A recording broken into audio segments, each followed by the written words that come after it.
What's up, my friends in film fandom, wherever you may be and however you may be watching? Thank you so much for giving us just a little bit of your time. Again, we're taking a small step away from the reviews for a bit to go over a few topical things. And why not discuss the topic of sequels? Not just sequels that how good are they, so on and so on, but what are some of the sequels that we've always wanted to see, but we are never, ever, probably ever going to get? That's the question we're going to be answering today. And answering with me is my co-host tonight, starting with my header life mate, Jeremy. What's up, brother? I definitely didn't totally forget what the prompt was. And it was like, sequels that we want. And then in my back of my head, I'm like, but we're never going to get? Question mark? In the words of Drinker, nah, it'll be fine. I don't know. But I can... Shout out to Drinker. I can make plenty of reasons why some of these movies aren't happening. You'll just have to hear me out. But I know we've got some good ones here. So, yeah, let's keep the sequel train rolling. Because, it's always better in part two. Yeah, part two is always better. Totally. And, of course, with us tonight, the Shades on Lone Star State, my man Tex. What's up, brother? All right, I'm going to do this real quick. I have an idea for a new Batman movie, except he is a triracial, indigenous, Native American female. It's completely woke. It'll make $0. Hollywood will love it. What do you guys think? They did that. It was called Batgirl, and they killed it. Remember? Oh, never mind. I tried. I tried to be inclusive, and whatever. I'll go back to being me. I tried my best. So I'm sorry. What's up, y'all? Hope everybody's doing well. Yeah, the bearded man with the long hair is the harsh truth. Jesus, he is Aaron. What's up, brother? Not much, man. I'm excited for this topic, to be honest with you. I'm a little unsure about the setup I've got going on here, so I might end up reverting back to the way that it was, or like trying to figure this microphone out at the very least. But I'm pretty happy with some of y'all's picks, I think, and I'm pretty confident with the ones I'm going to bring up. I think this is going to be a pretty good show. I really do. Make sure you keep the microphone close, about a fist from your mouth, because you sound kind of hollow. Say it again. There you go. Just like that, yeah. But, I mean, let's get right into it now. Again, sequels, they're an inevitable part of life if you're a movie fan. They're an inevitable part of filmmaking, period. They're not going away. As much as people want to complain and bitch about them, they are always going to happen. But people have always wondered what causes people in Hollywood, the powers that be, to decide this movie's going to get a sequel, this movie's not. We're going to do this with the sequel instead of this. We're going to deviate wildly. We're going to do new things like anthology sequels, which aren't connected but are connected. However you want to explain that one way. So I decided to ask the guys, why don't we look at some of the sequels that we very much want to watch, but we know that we're never going to get. And who the hell? No, it couldn't be Alex Payne. Hold on a minute. I was just thinking of you the other day, brother. I was like, I need to reach out to Alex. I need to get him on here so that we can just sit around and bullshit for a bit. Alex Payne, man, I love you to death, brother. I hope you're doing good wherever you're at right now. Glad to see you here. Stuart was the first one in the chat. What's going on, Stuart? But shout out to Alex Payne, man. Much love for him. I haven't talked to him in a long time. I was actually thinking of you and Ray the other day because I was watching with my daughter some of your guys' commentaries for like the SpongeBob shit, and I was just like, I'm gonna go watch some Ray Rollins and see what from like 10 years ago, and just like to give my daughter something to do. But yeah, but it's time to start sequels, and I'll start with Tex first. Tex, what's one sequel that you want to see but you think we're never gonna get? Well, as the official Snyder cultist of the harsh truth world here, we're going to make the Batfleck movie, the sequel that we never got because Warner Brothers is stupid. Ben Affleck is my Batman. I love the Dark Knight Returned is my favorite Batman comic book. I liked his style. He had the best suit. The dude was brutal. He straight up throwing crates at bad guys' heads. So we're going to give him his own movie. And we're going to pick up literally with the closing shots of Zack Snyder's Justice League. And now, if y'all remember back, the last time we see him, not counting the Martian Manhunter scene, we see him standing on the tank that he drives in that very same comic book. So we're going to pick up at that point, and we're going horror with this one, of course, because it's me. We are going to have our first true live-action Batman monster film. Don't have a title for it, don't really need one. Basically, what the plot of this movie is going to be, we're bringing back Jared Leto Joker. We're going to hint at the Robin that he killed, which will lead to a sequel to this for a Red Hood film. But this movie is going to be Joker and Man Bat. I love Man Bat, but he's my favorite Batman villain out of all of them. We're going to be playing with the Man Bat formula. Joker's weaponizing it. The style of this movie will be done in the Arkham video game style with the action, the looks. A lot of it's going to be in Arkham Asylum, everything else. And if you remember that first Batman Arkham game, we got Titan Joker.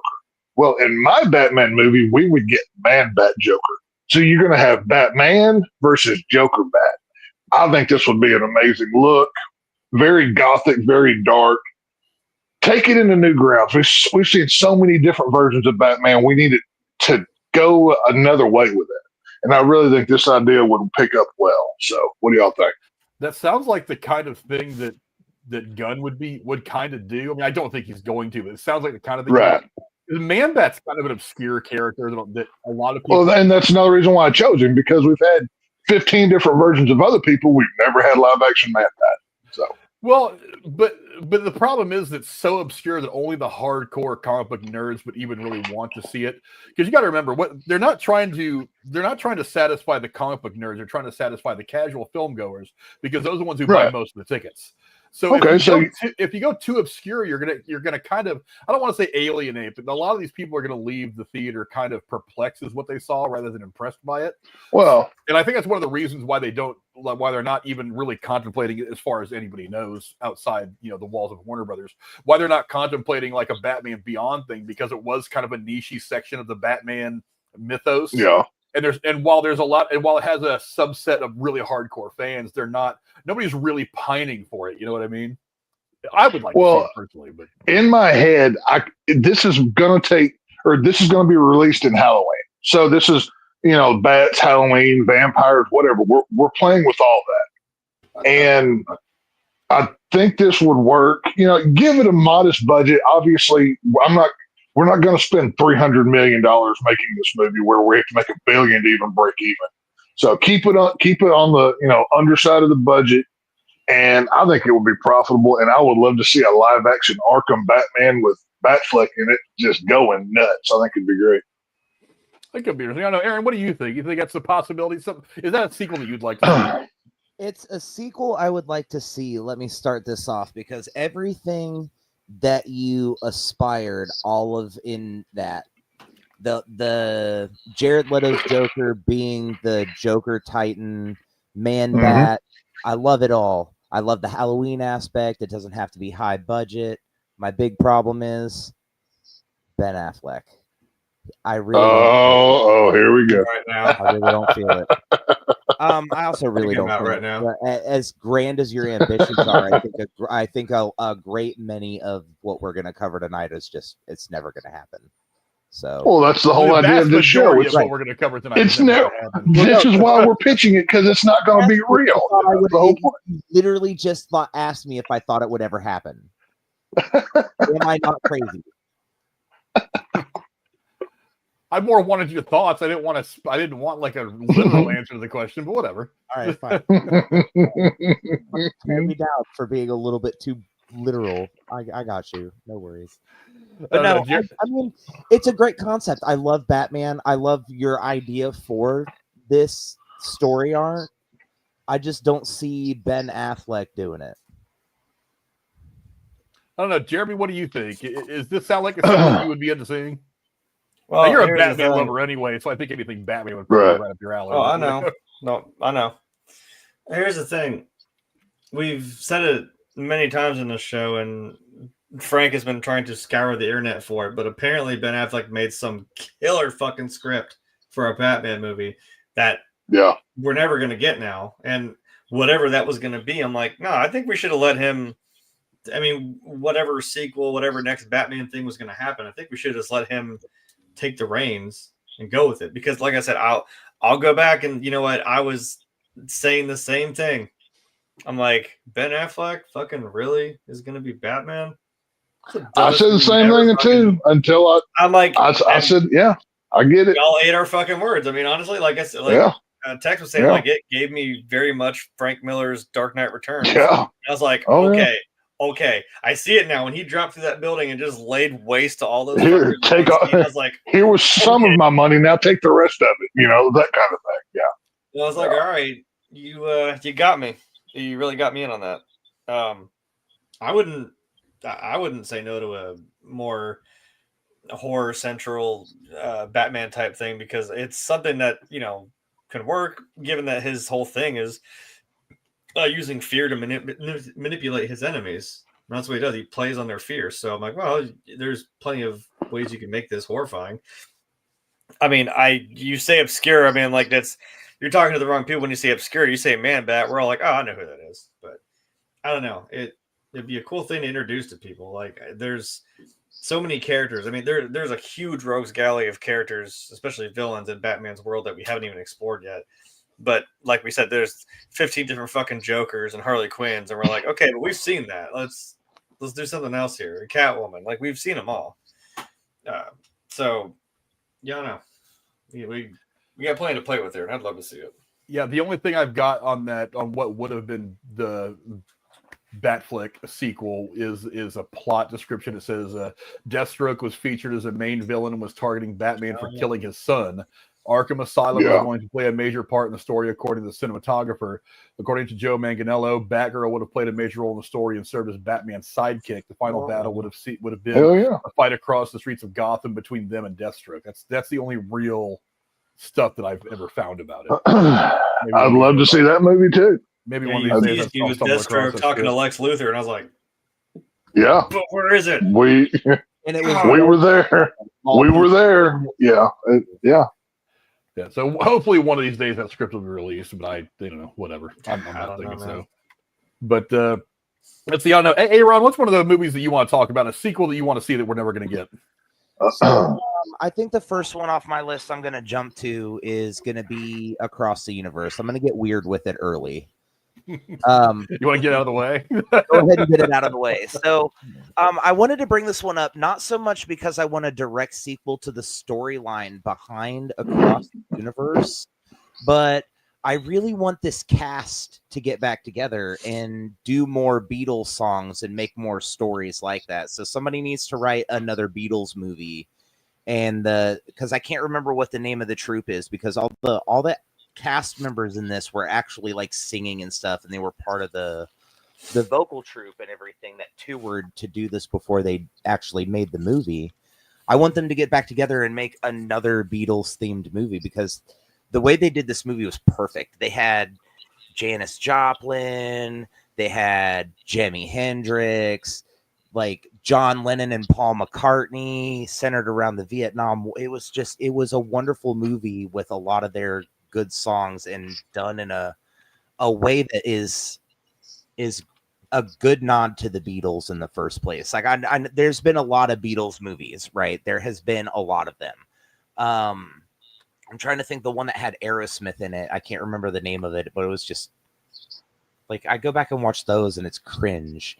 I could watch this movie all day, every day. It's fantastic. It's got I don't want to say all the best Beatles songs, but it has a lot of really classic Beatles songs in it, and it's a good story. I'd like to see what they could do beyond what they have already, is where I'm at with it.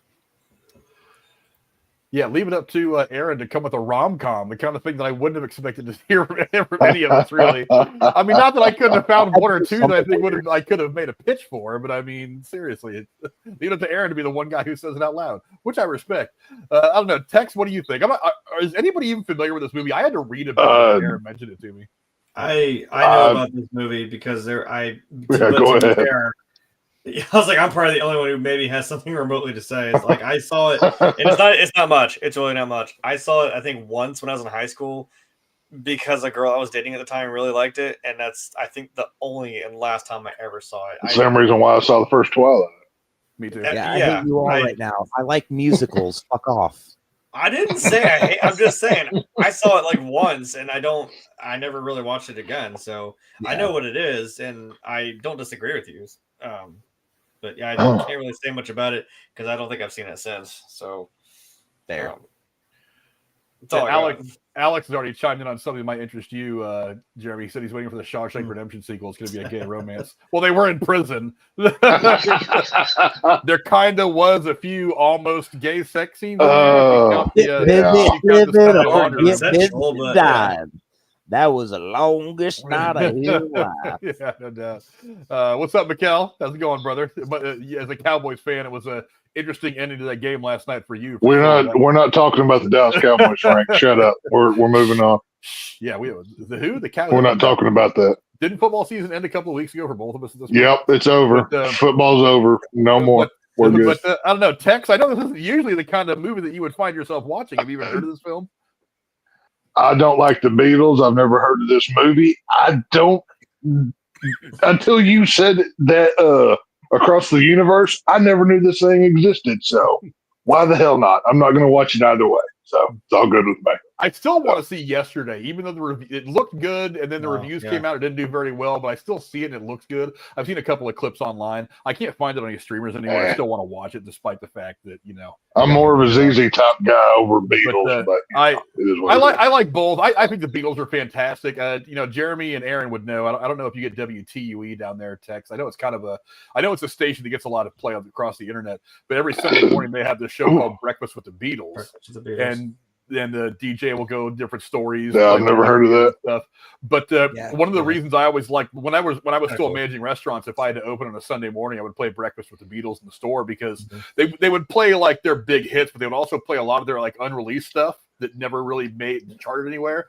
And their unreleased stuff, I think, is sometimes better. It's like really bluesy inspired. It's kind of a different sound than like the '60s rock, like pop rock thing they were doing with most of their stuff that went big. But I mean, just their unreleased kind of obscure stuff is even better, I think, overall. But yeah, I don't know. I might give it a look if it's Beatles inspired, but I mean, it's a tough sell for me for rom-coms. You know what I mean? But I don't know. Maybe I might give it a look one of these days. But I don't know, Jeremy. What's a movie that you want to see that you want to see a sequel to that we're probably never going to get? Well, I tacked one on the last minute, but I will still stick with my very first one. The first one that popped into my head, and it's obviously the one that fits the bill of this show the most. That we're never going to get. Come back on phone. Okay. My first one is going to be The League of Extraordinary Gentlemen. They left that shit off on a cliffhanger, of course. However, the person in question is no longer on this plane of existence, and you're seeing them right there. So, yep, it's never going to happen anyway, which really sucks because I thought, this was. I don't care what you think about this movie. This is one of those ones that I can say is a guilty pleasure movie, or it's not necessarily so bad that it's good. I'm like, I think it's pretty cool. Like, anyway, that's just my own opinion, because this is like kind of like a pre-Avengers type deal, and it's like it didn't really hit the right way. It didn't really come together the way I think everyone may have thought initially. And it's basically like the literary version of the Avengers. Like it's a cool concept that all these famous characters of literature all come together to team up to save the world, right? I mean, you think that would just kind of hold its own ground, especially when you got people like Alan Quartermain, you got Dr. Jekyll and Mr. Hyde, you got Mina Harker, you got Dorian Gray. It's like Tom Sawyer even, and Captain Nemo. However, what happened? It's not like Sean Connery stopped acting over this or something. Oof. F's in the chat. Yeah, anyway. Could have done that little indie project called Lord of the Rings, but no, didn't want to do that. Imagine a world where that would have happened. But no, I knew it was going to, it's still the tease that, like, they said that Sean Connery's character couldn't die. And he was the dirt was kind of rumbling, and his gun was starting to slide off that mound a little bit. I was like, oh, okay.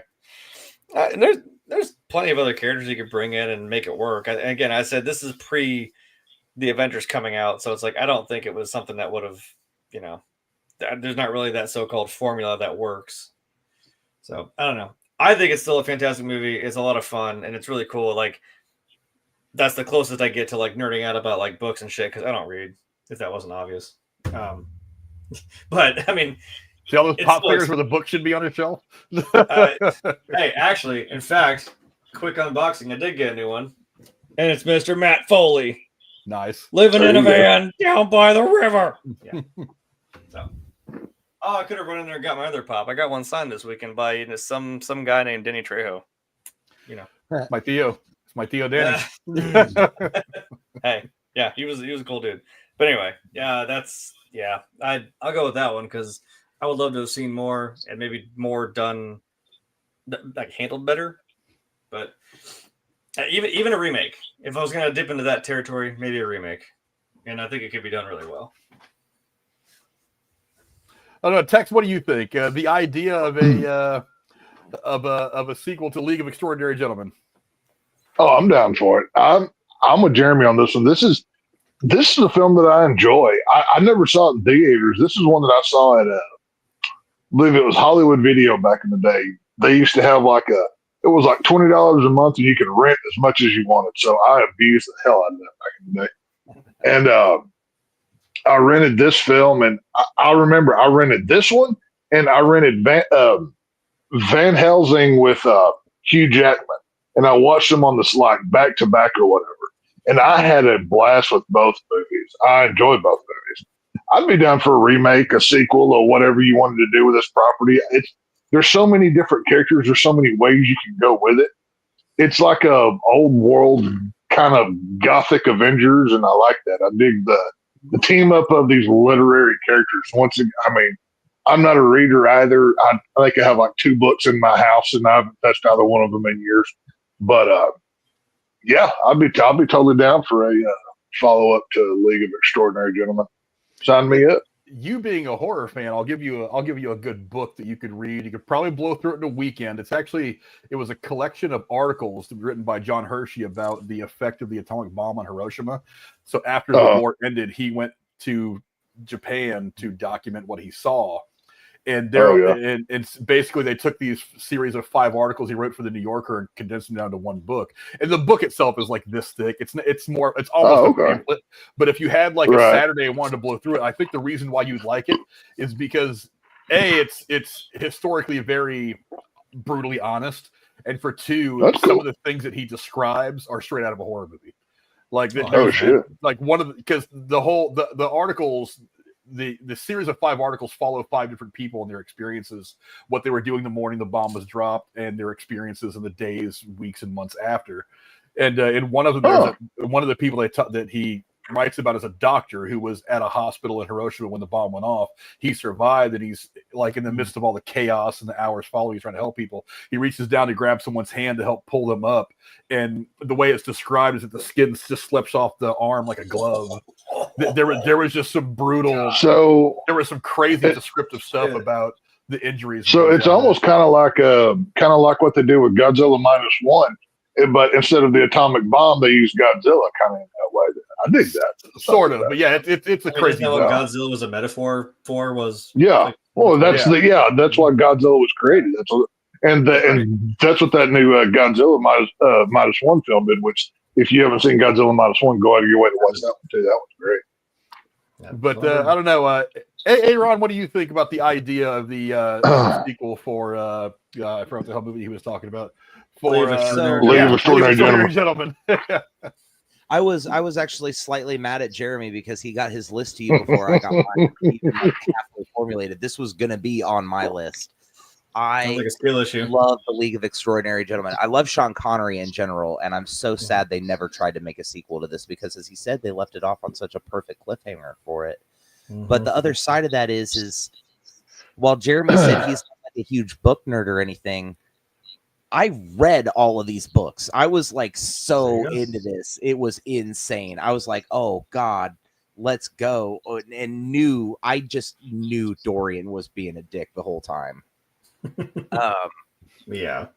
But you mentioned all the characters, Jeremy, except for the one that was actually my favorite, not so much in the movie, but reference from the literary function, and that was the main bad guy of the whole thing was Moriarty from fucking Sherlock Holmes. I mean, that's like a bad guy of bad guys in the literary world. It's true. I know, and it was so succinct how they pulled everything together for that movie. And was it like a great cinematic film? Not necessarily, but it was.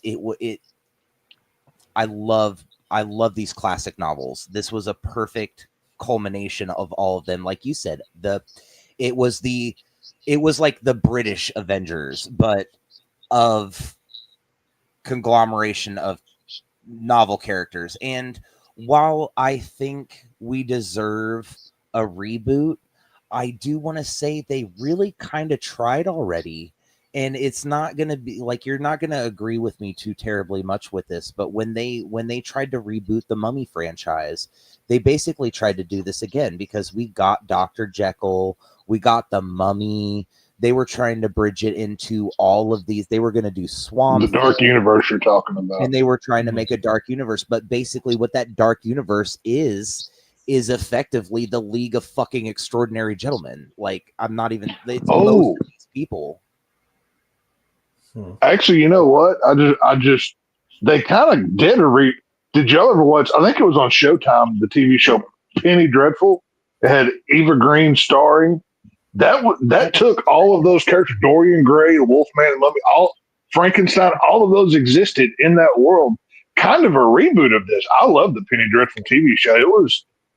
That also ended on the cliffhanger of them going to Egypt and they were going to have the mummy or whatever. But Right. That's kind of in the vein of a League of Extraordinary Gentlemen as well, too.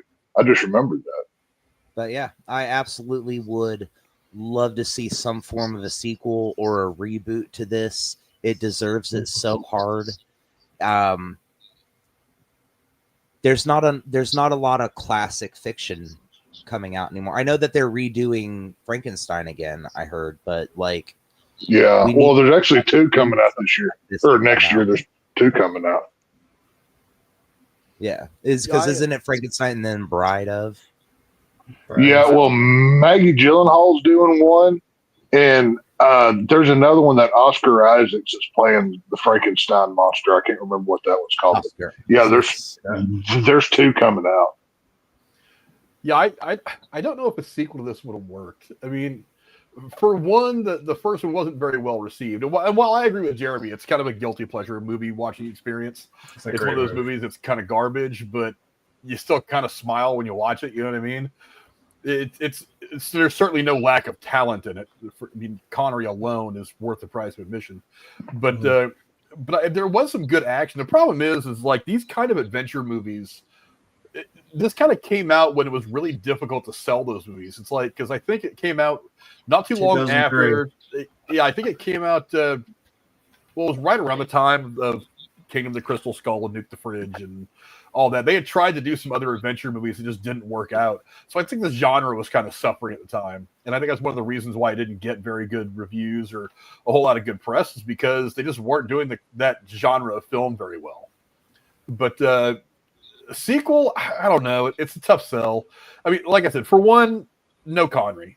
And if there's no Connery, then I'm kind of like, oh, because I honestly do think that one of the reasons that movie does last a little bit in kind of in a little bit of a cult status is because Connery is just kind of good in everything. Like even in bad movies, he's Sean Connery. He's just he brings a style and a certain gravitas that just nobody else can.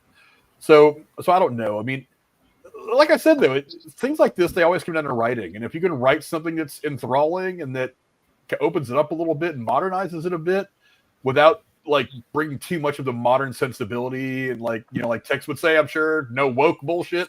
It's like if you can avoid that and just tell a straight up story that's exciting and a bit nostalgic, but also, you know, but with a modern sensibility, I think it could work. But I mean, I don't know. Like I said, no Connery is kind of a tough sell. And well, one thing I will say quickly though, I think if the League of Extraordinary Gentlemen came out now, it would be a much bigger hit than it was back then. Because I think, much like Watchmen, I think those are 2 of the movies that came out too soon, and they were not appreciated for what they were. And I think if given, let's take that movie out of time and put it today, be a lot better received. I think I will say that. I mean, I didn't want to pose the question. I'm like, if we remade it, who would play who? But I don't know if we have time for that. No, that's a whole show in and of itself. Show, yeah, that's a whole other topic. Shit. Yeah. I tried to think about it, and I was like, I don't even know who I'd try to even remotely replace Sean Connery with. So I kind of just Right. left that. How do you replace him? I mean, it's You don't. like I said, he's Ford. got a unique presence on camera, and then you got the voice. His voice is No. so unique. It's just Hey, that would be way too hard to do. I can quickly recast him. He's the only man with a particular set of skills. Get Liam Neeson in that mofo. No. You take my money. No. The No. accent would work. No. Sam Elliott. Or him. There you Oh, go. you know what? Yeah, Sam Sam Elliott Elliott would work. could work. Yeah. Yeah, There you that's go. doable. But still, I don't There you know. It's like saying that either one of those guys could come in and play James Bond. I don't know that would work. You know what I'm saying? Right.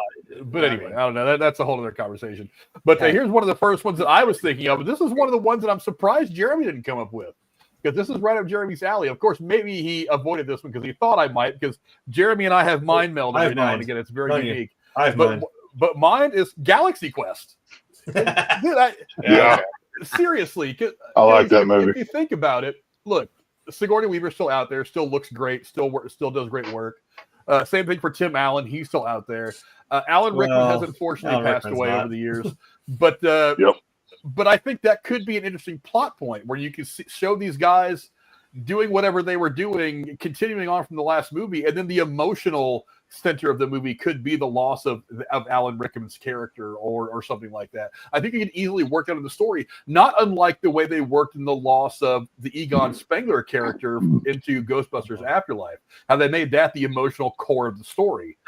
But I don't know. That to me, I think would work out great. Galaxy Quest is one of these movies that it was popular when it came out. It's only gotten more popular as time has gone on. Jeremy, what do you think? Because this kind of stuff, going to cons, is your thing. This is something that's kind of right up your alley. I mean, what do you think about the potential of what a Galaxy Quest sequel could look like? Well, I know we're back and forth in here between, well, that's what I want, and then we get surprised by some of these, and it's like, well, now it's a legacy sequel. It's not like you couldn't do it, like you said. I mean, really, I would have said 28, whatever the fuck time frame we're talking about later, and now, oh, you played me. You got 28 years later coming out now. I'm like, well, fuck. But Can't wait for 28 decades. Good luck explaining that shit. You're on another tier now of annoyance with me because I'm like, now you made this movie 18 fucking years later, but whatever. I digress. Yeah, it's not like you couldn't. I mean, there's ways you could work around this. Like you said, you still got two of your main. I mean, even from that poster, you still got two of your main cast members there. I don't know, when did that movie come out? 98, something like that. What was it? Early or like? Oh, it was early 2000s. Hey, wait. Wasn't it? The man that 99. knows every 99. movie release date year is asking what year a movie came out. I can get it in the time frame. I was gonna say late 90s, maybe early 2000s. I don't think it was quite the 2000s yet. Tell you what year I did your mom. Ooh. Yeah, I hope she enjoyed it. That's all I can ask for. You know, it is what it is. Frank was about right. 99. Okay. Oh, Frank took your crown. You're going to have to fight back for it in a cage match. So. I hit you with that right hook real hard. You're like, when did Harold and Kumar come out? I'm like, fucking 2003. Get on my face. Hey, It wasn't even. yes, you did. To be fair, you did. You did. Yes, that is You correct. even said like a specific one. I still got it somehow. Fucking hell. Yeah, you're right. Now. Well, how about you, Tex? Do you think that a Galaxy Quest sequel could work? Yeah, and I like the idea of playing off of the Alan Rickman death. You know, I mean, you can't do that. You can't do a follow up and not mention him, of course, and maybe have that like they're honoring him at a con or something, and you know, because you have to have Alan Rickman, you have to have the Comic Con aspect to it. They're honoring him at a con and aliens show up or something. I don't know how you do it. Really But right, get real meta, play with it, bring back Justin Long's character. He's still doing stuff these days. Maybe even have Justin Long do more because Alan Rickman's not here. Of course, you've got Sigourney Weaver still around. Tim Allen, he's still active. He's doing I just saw a trailer for some new TV show he's coming out with on Hulu. I think it would work. I don't know how big the demand is for Galaxy Quest. I don't know how beloved the franchise is, but I know that's another one of those kind of, I don't want to say cult followings, but it's close, I think. But yeah, I think it'd work. I'd definitely watch it. Remember, not every movie has to make $1 billion to be profitable. Right. Well, that's what I'm saying. For so much, well, to be fair, Hollywood, their biggest problem is they throw hundreds of $millions at so many movies, but they're never going to be profitable. If they just cut the budgets back down, you can have profitable movies. Hell, look at what Terrifier 3 did. I mean, it's just as, for instance, but, I'd watch it. Hell yeah, I'm in.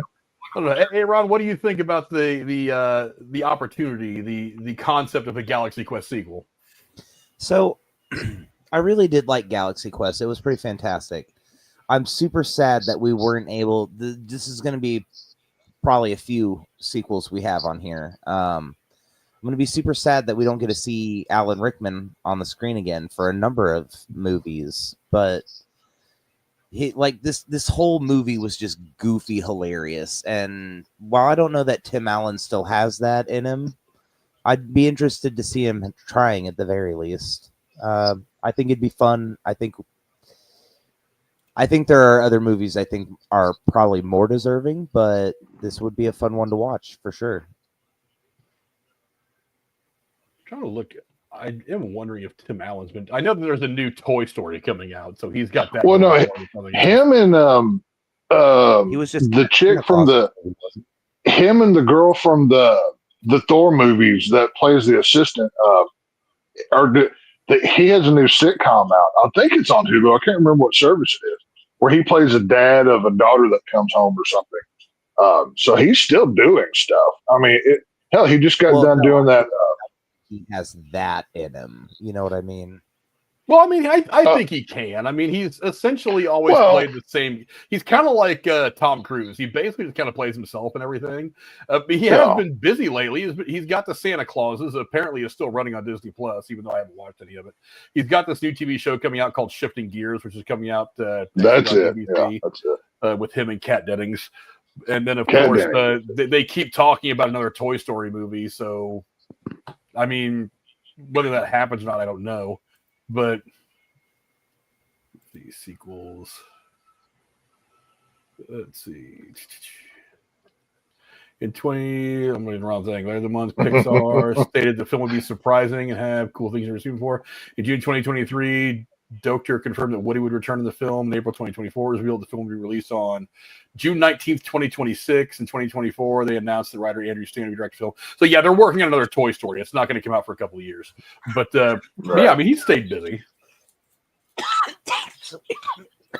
I'll be down for it. Let's see. Dr. Nick comes up with an idea. He says he wants Showgirls 2. God. Yes. Stuart McQuaid. Take my money, inevitable yes. Showgirls 2 Electric Boogaloo. I am down. Which is actually kind of a fitting name if you think about it.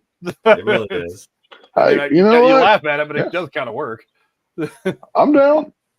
I don't know. But Tex, what's one of the movies that you'd like to see a sequel to? Oh, I want this movie so bad. I would do vile things to get it. Give me Rob Zombie's Halloween 3. I need this film. This is my favorite Halloween timeline. Tyler Mane as Rob Zombie's Meyer, Scout Taylor Compton as the true Laurie Strode, not that other witch that just grifts off horror when she's broke from her yogurt poop money. I need a Rob Zombie's Halloween 3. I want to pick up literally from the end of the last film. The last shot where Laurie is sitting in that well, depending on which cut. On one, she's dead and she's dreaming, but I'm going through the timeline of she was shot and put into the mental asylum, and she's seeing her mother in the white horse. We're going to get real weird with this one because, hey, this is Rob Zombie style, and he would be directing this, by the way. This is going to be a Halloween film that doesn't have as much Myers in it, and it's going to focus more on Laurie. And we're going to do a kind of a reverse version of the Thorn curse cult kind of thing going. That's going to bring Myers back. Basically, what's going to happen here is Laurie has gone just full bore nuts. She's killing within Smith's Grove. And somehow that psychic connection, that's what I talk about with the Thorn curse, revives Michael because, of course, you can't have Halloween without Michael Myers. They tried that in Halloween 3 and it failed. So Laurie and her madness through the Myers curse brings back the shape. You've got Michael out in the real world killing, Laurie within Smith's Grove killing. At some point, they come together, madness ensues. I want Terrifier level violence in a Halloween film. I want to take what Halloween Kills did, and I want to do it even bigger. Keep it low budget. I know people are going to crap on it's Rob Zombie's Halloween. I don't care. I love it. I think this will be fun for the franchise. It's not going to make a cajillion dollars, but you know what? I don't need it to because I love this timeline and I love these Rob Zombie movies. So give me Rob Zombie's Halloween 3. I don't know. Jeremy, what do you think about the concept of Rob Zombie returning to the Halloween franchise and giving us a third outing? Please. I mean, it's not like you couldn't. Like, right. You know, like Tex said, I think if you're going to do it, and, you know, we know Rob Zombie's got the, you know, the style and the means of making something just absolutely brutal, which is what it needs to be, and keep that momentum going. Like we said, with the I don't even know what the damn timeline's called anymore. The retcon timeline. You know what the hell I'm talking about? Which timeline? Yeah, the 28. I said retcon. Assholes.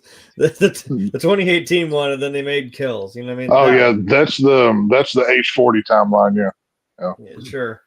So that had a momentum. You know what I'm saying? That had a momentum going. That like one kind of started to build it up, and then like 2, Michael's it's no holds barred, no cage in a cage match, nothing. He was just fucking going for it, and that's what I'm saying. Keep that momentum going. Don't just crap out on your next movie for a third. So that's what I want to see. And you know what, if you want to bring in some of the Thorn stuff, because I guess they technically said that didn't happen now with the retcon. I don't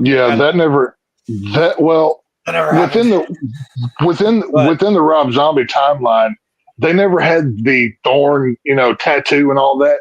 But in Halloween 2, Laurie, she was going crazy, and it's kind of what I'm building off of within this movie, because there was like a Myers, it was almost like a blood curse, kind of going back to what Halloween 2 from 81 was with the whole Sam Hain deal. And if you look up, like, read into the novel about the whole timeline and the Druids, I don't have time to explain it.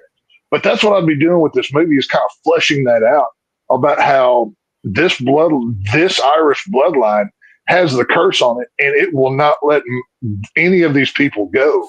And not only do you have Myers out there killing, but you've got Laurie, who went just as cuckoo as her brother did.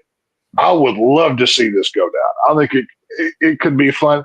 It would probably be like a Shudder or, you know, some kind of like Netflix. It would be a streaming movie. Let's be honest. It wouldn't be theatrical probably, but I think it could be cool. If you had like a little dyad thing of the two of them going, that'd be kind of cool. Right. That's what I'm saying. It would take the Halloween franchise and do something new. You know, that's kind of what I'm trying to do. Yeah. Well, Alex Payne is on your side. He said he loves the Rob Zombie Halloween movie. Hell yeah. Well. There you go.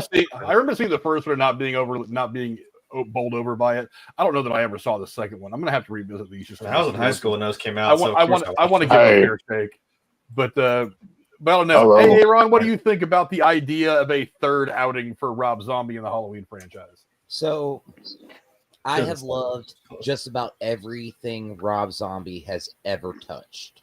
So, I 100% want to see part 3. Let's go. But I have to point this out before it's no longer a thing.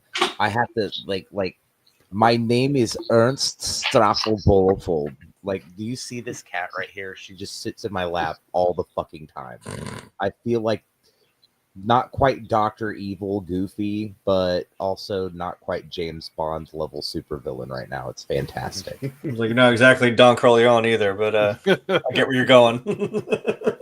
But yes, I 1,000,000% would love to see Rob Zombie and do a part 3. I think it would be beautiful. I think it would be just the right amount of gory, because it always is in every single one of his movies. When I think of slasher films, we talked about this last week. When I think of slasher films, I think of things like Halloween Kills, and I laughed about this and got joked at for saying this when I walked out of the theater seeing that. I really thought there'd be more blood, and like my friend looked at me and was like, "We just watched 16 people die at once. What are you talking about?" Everyone just fucking died, man. There's never enough blood. That's the answer. There's never enough. And I really think Rob Zombie would get me there. And I think with a part 3 for his Halloween, it would be perfect. Yeah, from a haunt actor, I will agree with you, Tex. There is never enough blood. There's never enough blood. I mean, there's never been a horror movie that has suffered from too many dead bodies. Let's be honest here. There you go.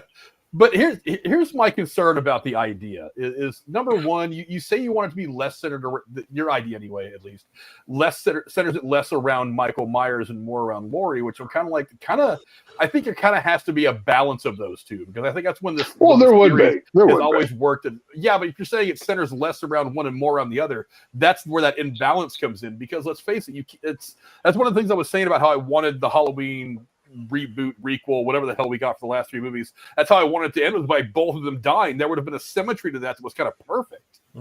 And so when you throw that balance out of whack, when you've got too much of one character and not enough of another, you can get away with having a little bit more Michael Myers, because let's face it, he is the one that the whole franchise is kind of centered around anyway. No, of course, yeah. But the dichotomy of existence between him and the Laurie Strode character is ultimately what drives it all. But when you have too much Laurie and not enough Michael, you kind of take more of it away, and you run the risk of it becoming more of a Silence of the Lambs, which like most of you, I don't call it a horror more than I call it a thriller. A lot of people call it a horror. I don't really, even though there's some stuff in it. It's not a horror film. It's got horror aspects, but it's not a horror film. The other thing that worries me about Rob Zombie is there are times where he blows me away, and there are times where I watch what he makes, and I'm like, this is why you don't let, like, Tex and I talk football all the fucking time. I mean, we go back and forth all the time.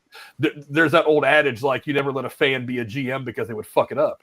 And sometimes I think that's how Rob Zombie operates every now and again, because he gives me movies that are kind of awesome. We just did like Three from Hell and stuff like that. Yep. Those are great movies. But then he makes the Munsters, which is what happens when a super fan gets a hold of a property and it doesn't work out very well. An amusing movie, sure. Was it great? Not even close. It was barely good enough to watch. It was all right. It wasn't spectacular. But he's a super fan. He wants to do it. When you give a fan a property like that and say, why don't you make me whatever? Because look, if you gave me control of the San Francisco 49ers right now, I'm not entirely sure I wouldn't fuck it all up. I'm not entirely sure the next year we would go 0-17 and people would be like, what the hell is wrong with you? Like I said, that's why it's dangerous to give fans a property like that, or to give them that kind of power and let them go on with it, because they don't always. Because sometimes you let your desires become what you get, and you don't realize that your desire probably wasn't what was best in the scheme of things, and then you end up, like I said, like I still say, as much as I thought the Munsters movie was much better than the trailer. The trailer was just hot garbage. I mean, I swear to God, it looked like something that somebody shot on an iPhone in high school. It was just absolute ass. That's one of the worst trailers I've ever seen. Movie better, but still not good. I mean, I haven't gone back to watch it since. Well, I've been telling myself I might go back, give it a chance one of these days. I got nothing better to do, but I can't. I'd rather watch an old episode of Chips or Golden Girls than to go back and watch another hour and a half of that movie again. When it comes to Rob Zombie, he is a true artist. He is best when, and I mean, I'm kind of gonna go against a few things you just said there, Frank. But he's best when he's left to his own devices, and whenever he's just able to paint his vision. So many of the great things he's done, he was just left to his own devices. Now, of course, this is a business. This is not something you can do that with, which is why he had so many problems working on the other 2 Halloween films that he did, because he had Miramax up his ass on so many things. But as a self-professed super fan of his work, I like his artistic taste. I know he gets crapped on. For a minute, I'll be back. All right. Okay.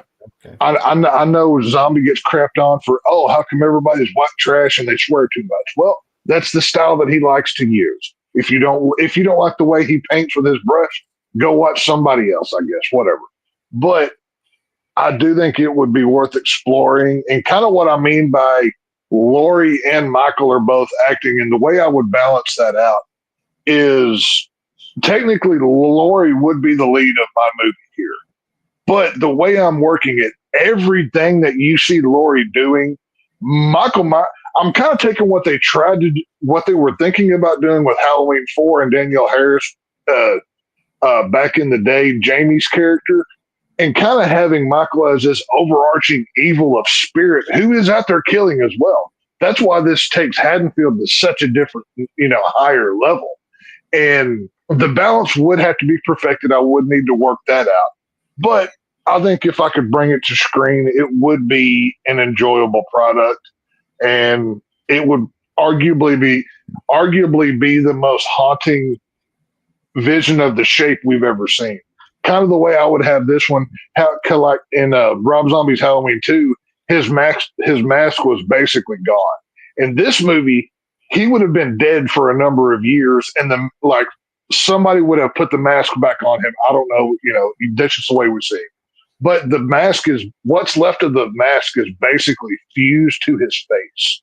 And I think that would be a really interesting look to see. So just a couple little insights in that. I tell you what, Six, what I want you to do, I want you to write a script. I'll do Why it. not? I'll figure it out. I mean, I sat and typed away a little bit on mine the other night, but I've got a couple ideas for original properties that I've had floating in my head, but I'd be willing to put pen to paper on a Halloween script. I've got ideas up here. I was going to go to Aaron next, but he decided to pick now to piss off for a minute. But let's see. I don't know. Jeremy, what's one to you now? What's one of the sequels you'd like to see that we're probably never going to get? This is when I was starting to realize, I think I forgot half the prompt, but I can work around this. Also, I didn't want to make Frank change the thumbnail because it's already in the thumbnail, and I said, "Fuck it, we'll do it live." My next one was. I say that a lot. Yeah, my next one was Ready Player 2, the sequel for Ready Player 1. Now, I definitely, of course, want this movie because this movie, since it came out, it took the top place for my all-time number one favorite movie, period. Knocking The Matrix out of its spot, the first one, where it reigned for 10 years. So the thing with this, and because the thing with this movie is this is like a movie that I genuinely love, because this is what I always imagine. If anyone wants to know what the inside of my brain looks like fucking most of the time, it's this. There's pop culture references to other movies, and all of it in just one big conglomeration inside my head. So, of course, I love this movie, and I know the book is already out. I do own it. I think one of my friends I think one of my friends still has it because he's a dick like that.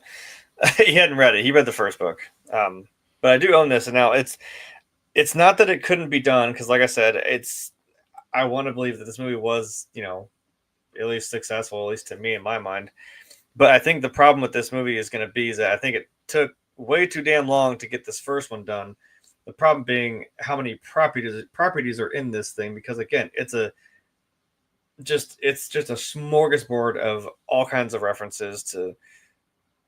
I mean, I was hilariously going to say 80% 80s. I mean, there's other stuff in there that doesn't, it's more current, like Mortal Kombat, Overwatch, stuff like that.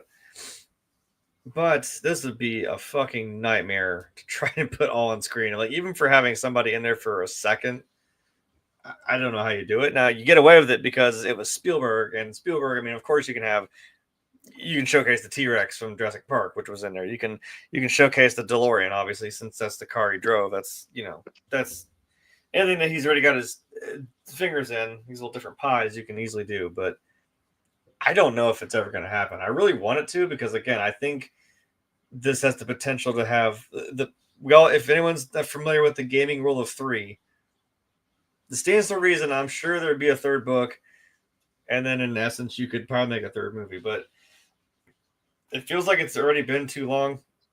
And we were talking about this with COVID movies. This came out in 2018, so I think you hit a big Wow. brick wall there, but yeah, that's what I'm saying. Like, I think that may have also been what caused. Didn't realize it's it to been kinda that long. stall.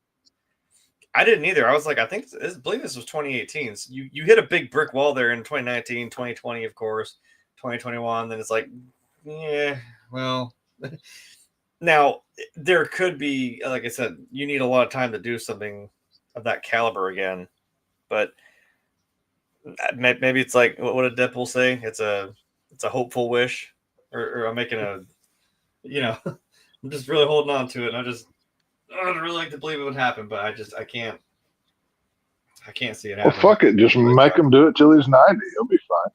Figure it out. Well, I mean, Ty Sheridan's not that old, so I mean, I know, but I just don't want them to all look like they're fucking middle aged in the sequel because it's not the, So we've Well, got fuck. AI and CGI and the de-aging. By the time Stranger Things season 5 gets made, they're going to have Oh, yeah. grandkids. Yeah, So, I know. who gives a crap? Whatever. I guess yeah, it's not like we don't spend most of the time in the in the Oasis where you see their avatars, their video game characters. I'm like, yeah, but you have to have the real world stuff happen too. So I don't know. They're like I said, they're still pretty young. The people that are in this movie, the actors, but I don't know. I'm okay with just being one movie, but I'd really love to see this thing get fully fleshed out into a trilogy. That could be an idea. I think of all the movies that we're going to talk about tonight, I think this is one of the two that is most likely to actually see the screen. I don't know, Tex. What do you think about the concept of a sequel to Ready Player One, which would be Ready Player Two? Yeah. I love the concept. I think it'd be great to see. I remember watching the first one, knowing that, like, I never read the book. I knew nothing about it. I enjoyed the hell out of it. But now, Ohio. My biggest question. It actually still looks like shit. That movie has to be a licensing nightmare to get that much different IP within it, right? Like, that's got to be hell to go through. Yeah. I mean, they made it work like the first one.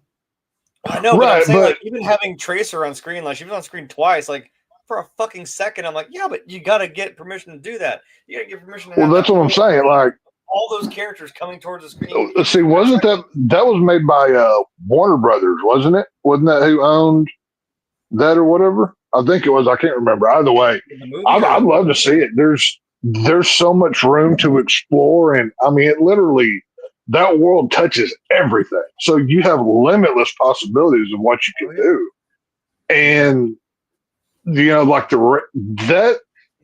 that could be like a event must see cinema kind of thing. And we're only advancing with screenings that, like, movies look so good the way that they do nowadays. And with the whole, 3D goggles and stuff, that could something else like theaters are implementing that could also be kind of cool to watch it through. Yeah, I'd be down to watch it. It just, I don't know. Just because it happened once, I don't know if it'll ever happen again. Spielberg, he doesn't do a lot of sequels, I don't think, right? I can't remember a sequel that he's ever done to one of his movies. Well, here's the thing about Spielberg is he's playing with house money now and he knows it. Right. He could churn out 3 absolute bombs and he's always going to be Steven Spielberg. I mean, there's not a whole lot that could happen unless he gets exposed as having gone to a couple of Diddy parties. There's not really anything that's going to happen that is going to eliminate him. Is there baby lotion in his? We need to know. Go knock on his door. Yeah, there's not much that could happen that would take him out of the consensus pick of the #1 director of all time. So that's why he did West Side Story a couple of years ago, because he had always said that he would never do a musical, and then he was like, "Well, I've done everything else, and I've got more Oscars than anybody else.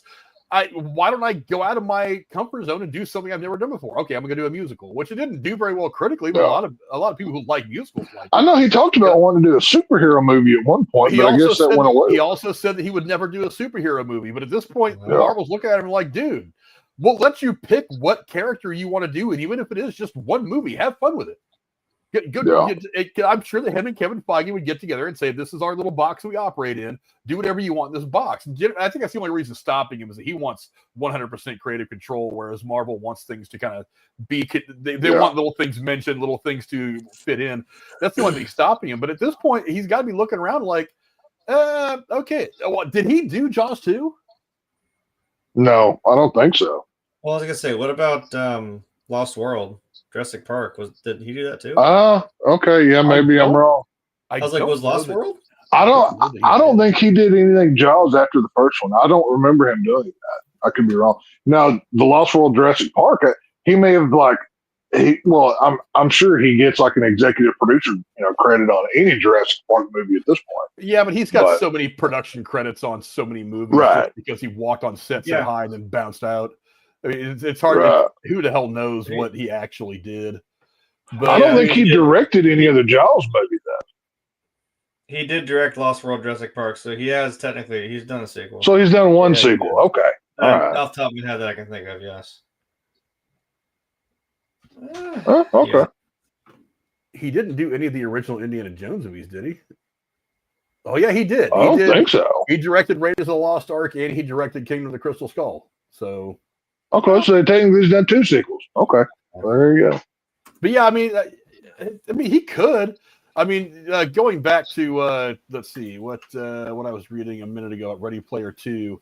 Let's see. So as far as whether the sequel is going to happen or not, the writer of the book, Klein, in 2017 acknowledged that the resurgence of his motivation to write the sequel was due to working on the script for the first film, as well as its success both financially and critically. Sure. He stated that the sequel may be a desire of the film studio. By March 2018, Klein reiterated this, saying, "There's a good chance that if Ready Player One does well, that Warner Brothers will want to make a sequel. I don't know if Spielberg would want to dive back in because he would know what he's getting into." He said that's the hardest film he's ever made out of dozens and dozens of movies.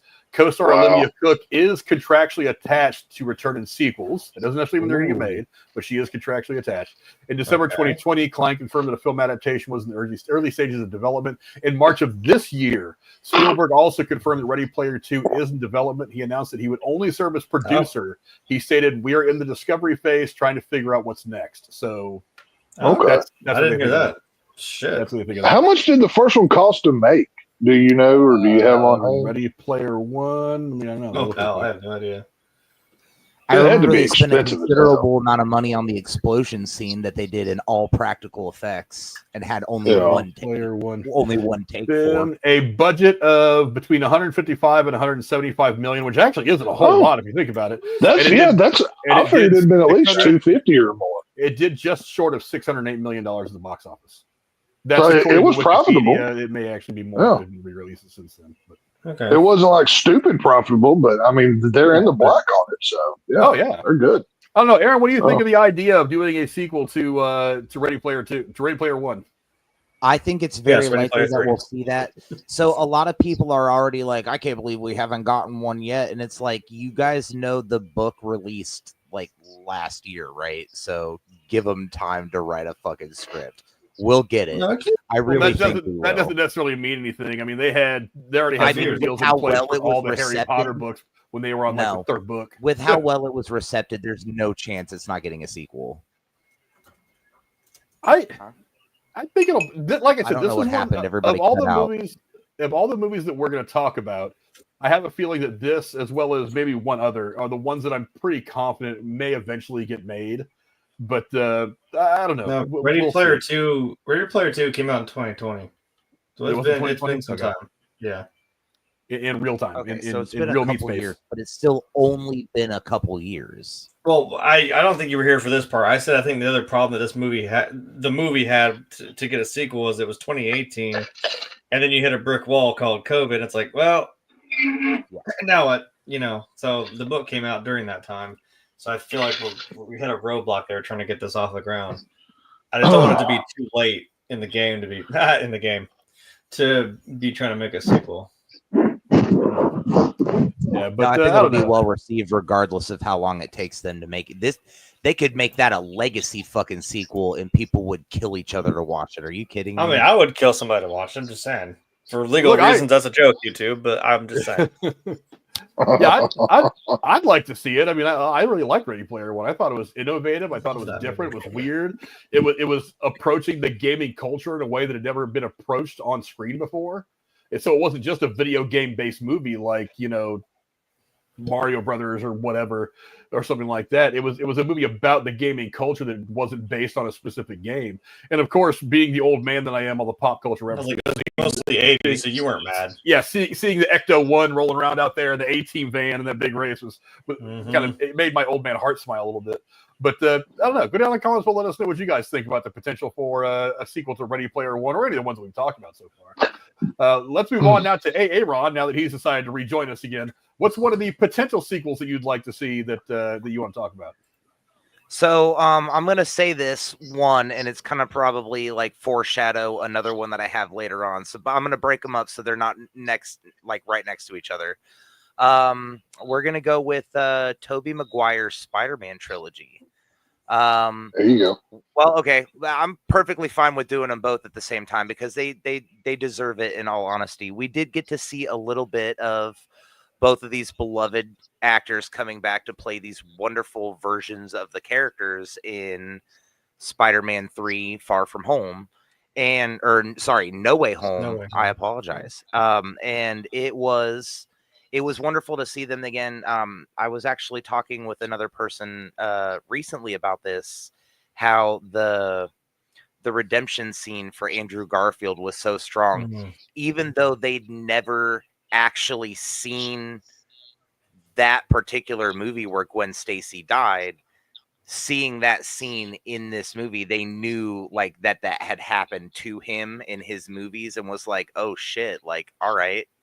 So just there's so much that was left unsaid in all of them. Like maybe they didn't leave off for Tobey Maguire to continue on with his story, but at this point we deserve to see old Spider-Man with old MJ and how life looks like for them in their world, where for the most part all of his major villains are taken care of. We're talking about like retired age Batman almost, but for a Spidey, because in his universe he's the only hero. We don't have a bunch of heroes around for him. But as far as like Andrew Garfield goes, aside from this new movie we got to see him carry on in, like I really wanted to see Paul Giamatti play Rhino in a whole movie instead of just for an end credit scene where that badass little kid's like, fine, I'll be Spider-Man. Like, they deserve it. They really do deserve to see those sequels. I've heard that there's talks about them, maybe not both of them getting one, but at least maybe Garfield getting his third movie finally. But I don't see it being a thing. I just really desperately want it to be. Spider-Man is my guy, and I'm here for it. I don't know, Jeremy. What do you think of the idea of seeing either one of these guys get another shot at being Spider-Man in the movies?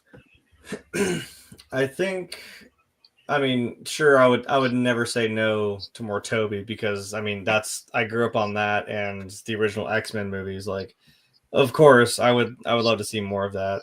But I'm gonna half agree with him. I feel like Andrew Garfield at least deserves his third movie. I mean, yes, Toby got a third movie. Love or hate it, whatever. We love emo Peter Parker. Come on, let's be honest. But I'm saying I think they left a little too much undone and unsaid, like he was saying with Andrew Garfield. And I think that No Way Home at least kind of helped. Like I said, we had some moments like that where we had, a nice little redemption moment for Andrew Garfield when he caught Mary Jane and she didn't end up dying. I don't know, because see, I struggled with this in the other review when we said legacy sequels. I'm like, is this really a legacy sequel? Maybe, kind of for them. I don't know. We're getting in the weeds and splitting hairs. I don't know. So it's not like a sequel just for their character. I understand that part. But I would love to see Andrew Garfield have his third because I actually really liked the two movies he did. And I know he said a million fucking times, I'm not in the movie, guys. I'm not in the movie. I'm not in the movie. I'm not in the movie. I'm like, yeah. Yeah, Nobody believed him. Motherfucker. Now, my theater, including me, exploded when we saw him come out and he ripped his mask off, and there it was. But I afterwards said, "You lying sack of shit!" Like, yeah, you're in the movie. We all fucking knew it. It's not really as much of a surprise, but I was audibly excited, but also like, man, fuck you. You can't lie to us. Well, Elliot in the chat says he's tired of seeing teenage Spider-Man. There's so many comics I agree. covered with a mature Spider-Man. I'm not 100% sure. Is there not an old man Spider-Man. Logan? Is there an old man Spider-Man storyline in the comics somewhere? We kind of see that in Miles Morales' Across the Spider-Verse movies with Peter B. Parker. B. Parker? Yeah. I think that could be interesting. I wouldn't want to see it right now because of Tom Holland's Spider-Man anyway, being in the MCU and that being very current. But if he were to branch off on his own and not be a part of the MCU anymore, which is, you never know what the hell is going on between Sony and Marvel. I've stopped trying to wrap my head around what that relationship is, professionally anyway.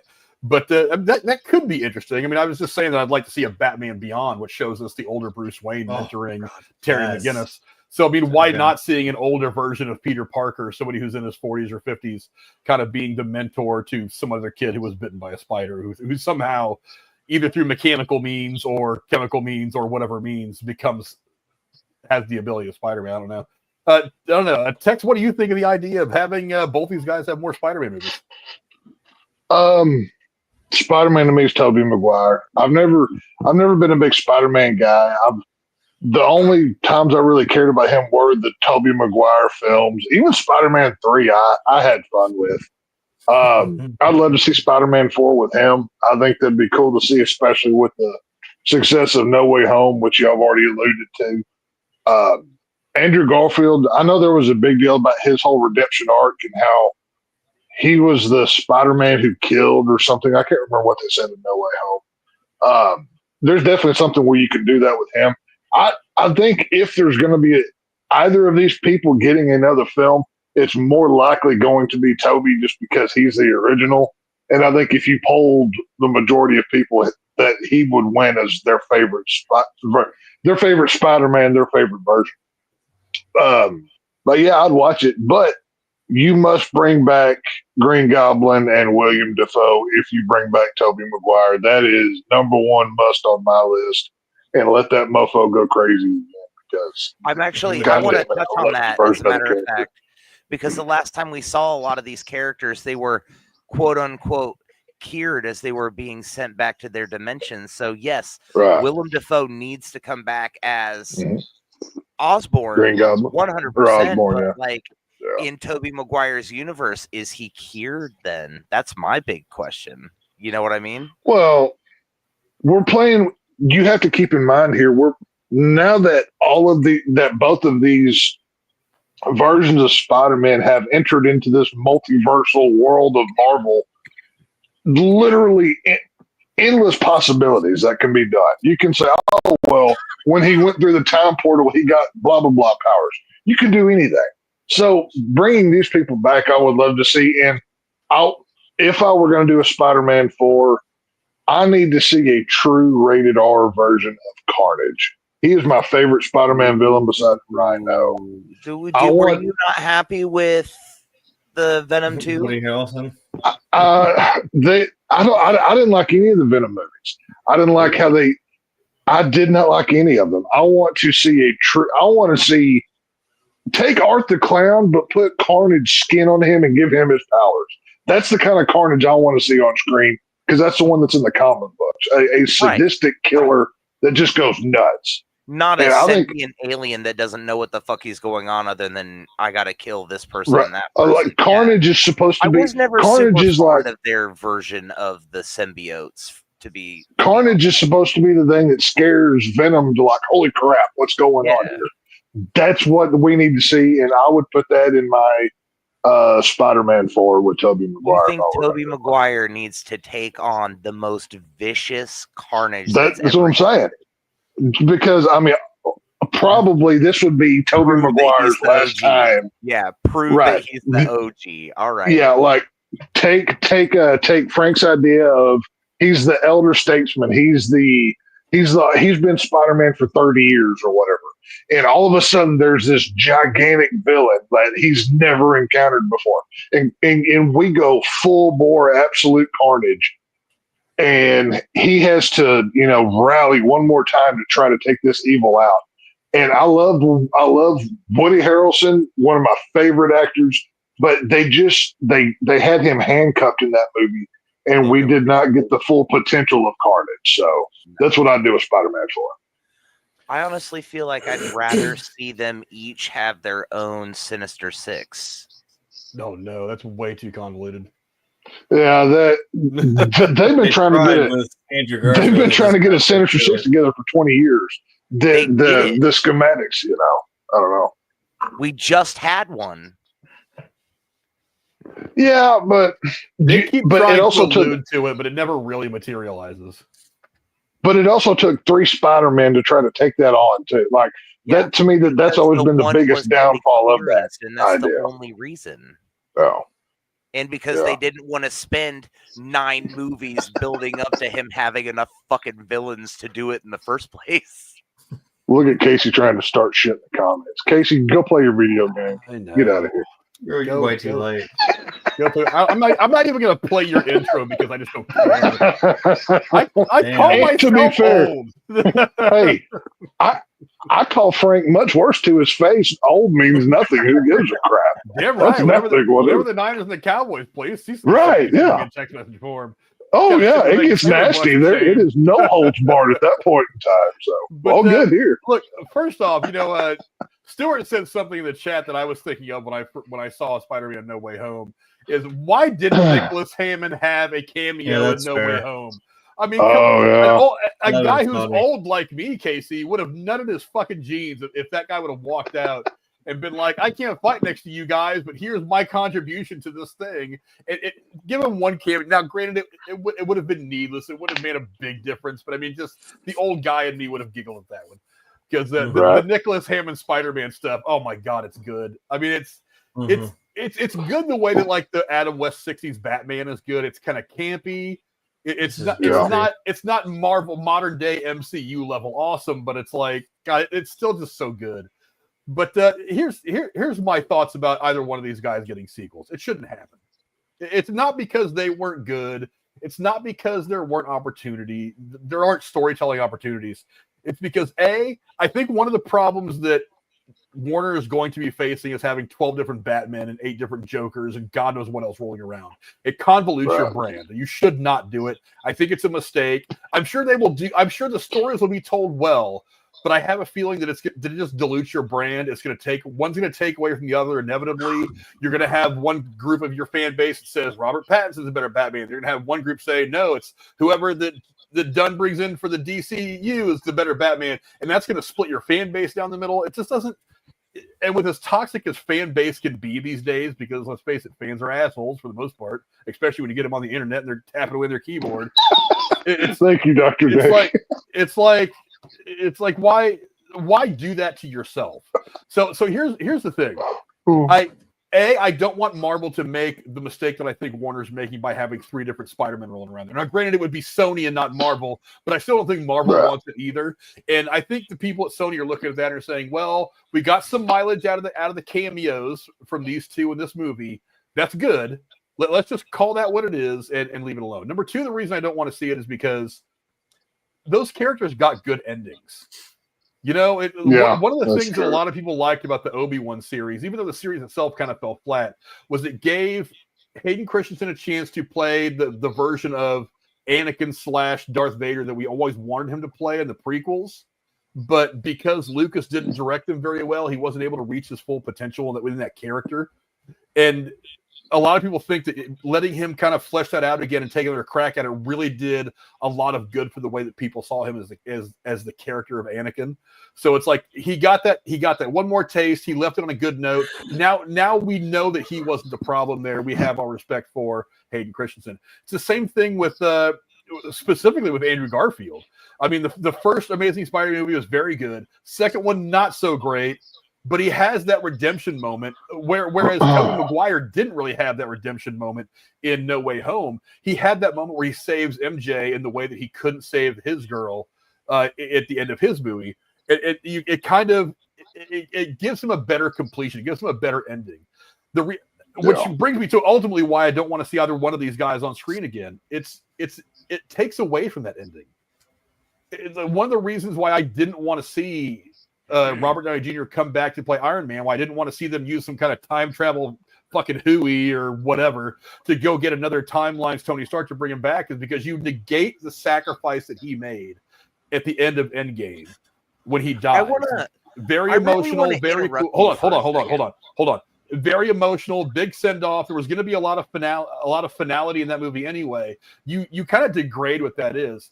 Same thing with Captain America coming back. That's been news that has come out in the last couple of days, that Chris Evans has apparently signed on to play at least Steve Rogers again, if not Captain America in Doomsday. When you bring those guys back again and again, it negates that one great moment that you had. So I bet we see him in Captain America 4. I'm calling it now. That scene of them standing there after the fight is won, Tobey Maguire and Andrew Garfield, their arms around each other, and then the spell takes hold and they all dissolve away. That's a great moment that you ultimately negate by bringing them back for more movies. Let them be done. Tobey Maguire had his chance back. And I'm not going to lie. Look, straight hetero man as I am, he still looks fucking amazing in that outfit. I don't know what the fuck that guy's doing at 50-something years old. I mean, Christ, he's probably a little bit older than me. He still looks great in a tight uniform. Same thing with Andrew Garfield. He got his great closure. He still looks the part. That was a great closure for those. That's a great closure for those two characters. Hey, I'm comfortable with my heterosexuality, but that was a great ending for those two characters. Let that be the ending. It's like that guy who retires and does the whole retirement tour, and all the cities that he goes to, they clap for him and say, "Hey, I know you weren't on our team, but good job. Thanks for sharing your talent with us." And then he retires, and then a couple months later goes, I'm not done yet. I think I'm gonna come back and play another couple of years and signs another 2-year contract. Yeah, there's only about 1,000 NFL players that did that. All over pro sports, it's happened. And it's like, and all the fans are kind of like, oh, really? It's like, now you're just that guy trying to hold on because you have nothing else. That's what you become. It's like, I don't want that to happen to those two actors, because they got the good ending that they deserve, especially Andrew Garfield in No Way Home. Say what you want about Tom Holland. It's his role now moving forward. He's the one who has established himself. We're now wherever we're at with his story. Nobody knows who the hell he is, yada, yada, yada. Let's concentrate on that instead of having 3 different Spider-Men out there fighting 2 different Sinister Sixes. I don't want to dilute the brand. I don't think Marvel's going to let that happen. I don't think Sony really wants to do that. You know what I mean? That's fair. It's just something I've always wanted to get, like a good Sinister Six from each of them, because, I mean, you got to think about it. Even in Andrew Garfield's universe, they teased it so fucking hard when they went through that vault, and it was like all the costumes for Sinister Six, and it's like, can we get there, just for the love of God? Well, Sony couldn't find their ass with both hands in a flashlight. Good luck trying to get a good Sinister Six film. No, so for their live action, I agree with you, but they have struck fucking gold in the animated department. Well, they better stick with it. Well, that's been Warner's thing for a long time, is where they were struggling with the movies, they were killing in their animated stuff. And Marvel, while they were doing okay with some stuff, they weren't doing nearly as good as Warner Brothers. I want to point out something Frank brought up. He wouldn't let me interject at the time. I agree that the storyline for the end of Infinity War was great for a cinematic ending to Iron Man, but from a storyline like vantage point, that was dumb as fuck. He had all the Infinity Stones on his hand. Strange could have taken the Time Stone and just moved his body back to not being damaged. He could have moved everybody's body back to not being damaged. That negates the sacrifice. Yep. That builds you up to that emotion. It builds you up to that emotional moment. Then the moment happens, and then Doctor Strange goes, "That's why I said it was fantastic." And then you're like, "Oh, okay." That's why I said it was fantastic from a cinematic standpoint, but makes absolutely no sense from a universal standpoint.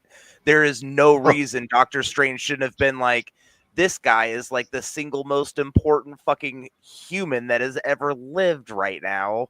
I should probably maybe not let him die. But no, instead I'm gonna let all these heroes just be fucking dead when I have the Tony Stark lived long enough to see himself become the villain, to borrow some Batman knowledge. So I know, right? But like now he's on the other side. So. But you get the point. You get where I'm coming at, though. You get the point No, where I I'm get coming from. Though. Yes, for a storyline and for a movie, it is a beautiful ending. But like from a realistic standpoint, who the fuck would actually let him just die like that? Are you kidding me? It's for the story. You're overthinking it. It's for the story. I'm not overthinking it. I'm stating a factual thing. Yes, it was a. If he hadn't made that sacrifice, the meaning of the meaning of Endgame would have been hollow. Like there needed to be at least one sacrificial cow of substance to really sell it. And I mean, hell, at that point, RDJ had been playing Iron Man for what? A little over a decade or so, something like that. You just said till he's 90. Right. Oh well, and that's why that joke's so funny, because otherwise these people. I mean, Chris Evans and Robert Downey Jr. Yeah, they're big names within Marvel, but look at what they're doing outside of it. Chris Evans just did that stupid Red One movie that nobody cares about, so of course he's going to come back to Captain America. And just like Robert Downey Jr. is coming back to play Doctor Doom until he's actually Iron Man again, because that's coming. But with the Iron Man death is iconic, and if that's not in the film, there's no point in the end of that movie. So, it needs to happen. Casey, I didn't show it the first time on screen when you put it in there. I'm not going to show it the second, you knob. But what is it?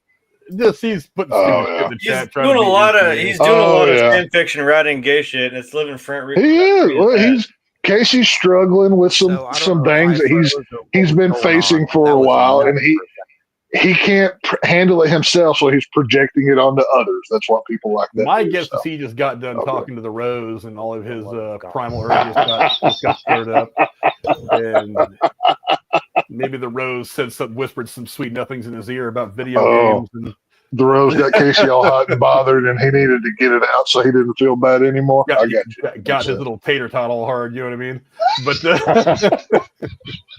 But I don't know. I don't even know who the hell I'm on now. Tex, I think we're on you now, maybe. No, I think Jeremy's next. No, it's my turn next. Oh no, you're next. Yeah, you're next. Where did this? We might have to guys. I'm running next shoestring internet. That's what you get.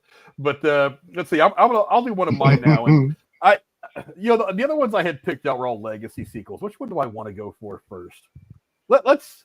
I'll go for the one that. Jesus Christ! I mean, it's so blatantly obvious what you could do with this. Why haven't we gotten a legacy sequel to Ferris Bueller's Day Off? It's been written, for Christ's sake. Not legitimately. Nobody's actually written the movie. But I mean, look, over the years, so many people have come up with such great ideas as to what you could do with a sequel to this movie, with both of them now being adults. This many years on, presumably close to fucking retirement, for Christ's sake. It's like there's so many ideas you could have. There for this. All the actors from the first movie, by and large, are available, with the exception of the principal and the secretary. But it's like, why haven't they done Ferris Bueller's Day Off? I read something online that somebody actually had written a script involving Ferris Bueller essentially has taken his dad's role in the world. He's working for some company in downtown Chicago, top floor, corner office, doing whatever. And one day he decides, it's been a long time since I could play hooky the way I did in high school. And then he calls his buddy Cam, have to be played by Alan Ruck, because he's still alive and kicking and doing well. And he says, hey, we got to do this thing. And it's a similar back and forth between these two guys, where he's like, no, Ferris, I'm not going to do it again. We're too old for that bullshit. And then eventually Ferris sucks him into it. And then they go off and have some other crazy adventure, only this time is 50-something-year-old men instead of 17 or 18-year-old boys. That writes itself. This has got legacy sequel written all over it. But it's just not going to happen. I know a couple of years ago they had, I think it was a car commercial that was kind of modeled. It had Matthew Broderick. It was modeled after the whole driving the car around Chicago thing. And a lot of people. Oh, that was a Super Bowl commercial. what that was. A lot of people kind of postulated that was kind of like softening the ground for an announcement coming that maybe he had finally figured out a sequel and it was going to come, and it just never did. That was probably like 7-8 years ago, if not longer. But I don't know, Jeremy, what do you think about the concept of a sequel to Ferris Bueller's Day Off? No, I don't think that really works. It's a little different when you're like 60 as opposed to being like 16. But that's the idea. It's like they're not. Hold on, didn't we just complain about this? Aren't we just making the same movie again? Like yes, Gladiator, we are. We just the same damn movie. Yes, we are. Well, you're not. Well, no. With Gladiator, you're talking about remaking the same movie with a different character, and yes, it's his son and all. But I mean, I think it works in the context of Ferris Bueller, who has since become part of the system that he so hard was trying to buck against when he was 18, taking that last day off of school before he graduates, and they go off out in the world. It's like now he could say, wait a minute, why am I used to be so freewheeling and fun. I had to do something like this to try to hold on to at least one more second of my youth. I think there's a story there that could work, not just a shot for shot remake, but having him in a very different situation. I think that's the idea of a legacy sequel. It's like, because if you look at Top Gun Maverick, it's like, yeah, Maverick is in the exact same place that he was in when we last saw him in the first movie. He's still a captain. He's passed up promotions. All he wants to do is fly. So you would think to yourself, we have 25 or 30-year-old Maverick in the first movie, and now we've got 75-year-old Maverick in this movie. He still looks like he hasn't aged 2 days because he's drinking the blood of virgins over in the Scientology church or whatever. But he's still doing what he's doing. That virgin blood's expensive, I tell you what. Why not have Ferris, who has been the character who has been kind of absorbed and assimilated by the corporate lifestyle that he didn't want to be a part of years ago, who slowly got just kind of sucked into it, kind of come to that realization one day. He's like, hey, wait a minute, why don't I just do what I used to do and take the day off? And when did I get sucked into all this? And I never wanted to be a part of this. And he has this epiphany that leads to another crazy adventure with him and Alan Ruck. I think that makes perfect sense. It would be dirt cheap to make. It's a legacy sequel. Keep the budget down. There's no way. The name recognition alone between Ferris Bueller and Matthew Broderick would guarantee $200 million at the box office for this movie right off the jump. So if you just keep the budget decent, $50 million, no way this movie doesn't make money. Now, whether it's good or not, I mean, you have to make the movie to figure that out. But I think it works. I don't know. Because I just saw a meme that's like, man, I miss skipping school. Taking off work is so serious. I'm like, right. It's not the same as like just skipping out on school. It's like, you can take a day off work, right? That doesn't really hit the same. Otherwise, then you're just walking off your job, and that's what that is. I'm like, I don't think that's really the same idea. It's like, sure, you can just go fuck off. I didn't say he has to call. I didn't say he has to call his boss and go do the whole thing where he's got like the synthesizer on there making coughing noises and shit. I mean, you could modernize that a little bit because as I think about it now, it still looks dated for like 1987 or 88, whatever the movie came out. Yeah. But I still think it would work. I don't know. What do you think, Dex? I'm on the side with Jeremy. So that kind of, it's one thing to tread old ground, and it's one thing to do something different with an IP like Top Gun Maverick did. But if we want to steal from not steal from, but incorporate a different 80s franchise, and if we can get, obviously Ferris Bueller is older here, right? So if we have a movie where Ferris Bueller dies, but for some reason he has to be kept alive. If you want to give me Weekend at Bueller's and do some funny shenanigans and hijinks, I don't need that crossover. That sounds just silly. I don't need that crossover. Oh well, that's the whole point. Is it not silly for a kid to take off of school and go do a parade and whatever? That would, to me, like I don't think we need another Ferris Bueller movie. That would be another legacy sequel that's just kind of, and obviously I say this knowing I'm pitching a third out of 25 Halloween movies, about to do another Saw movie, so I know I'm being hypocritical here at Pot Kettle Hello, but I don't think that one's needed.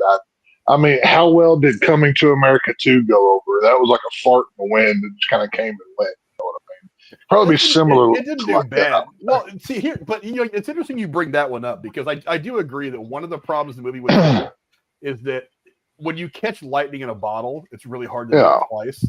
And Coming to America was very much one of those moments where you caught lightning in a bottle. Eddie Murphy kind of at his peak in the late 80s, Arsenio Hall hitting his peak. then you bring in guys like James Earl Jones and John Amos, guys that are really talented historically, already kind of Hall of Famers at that point in their careers. John Landis, who at the time was still one of the great comedy directors. There was so much working for that movie. You did catch lightning in a bottle. Second time around, not so much because no John Landis. The King Joffrey character dies early, so his part of the chemistry is gone.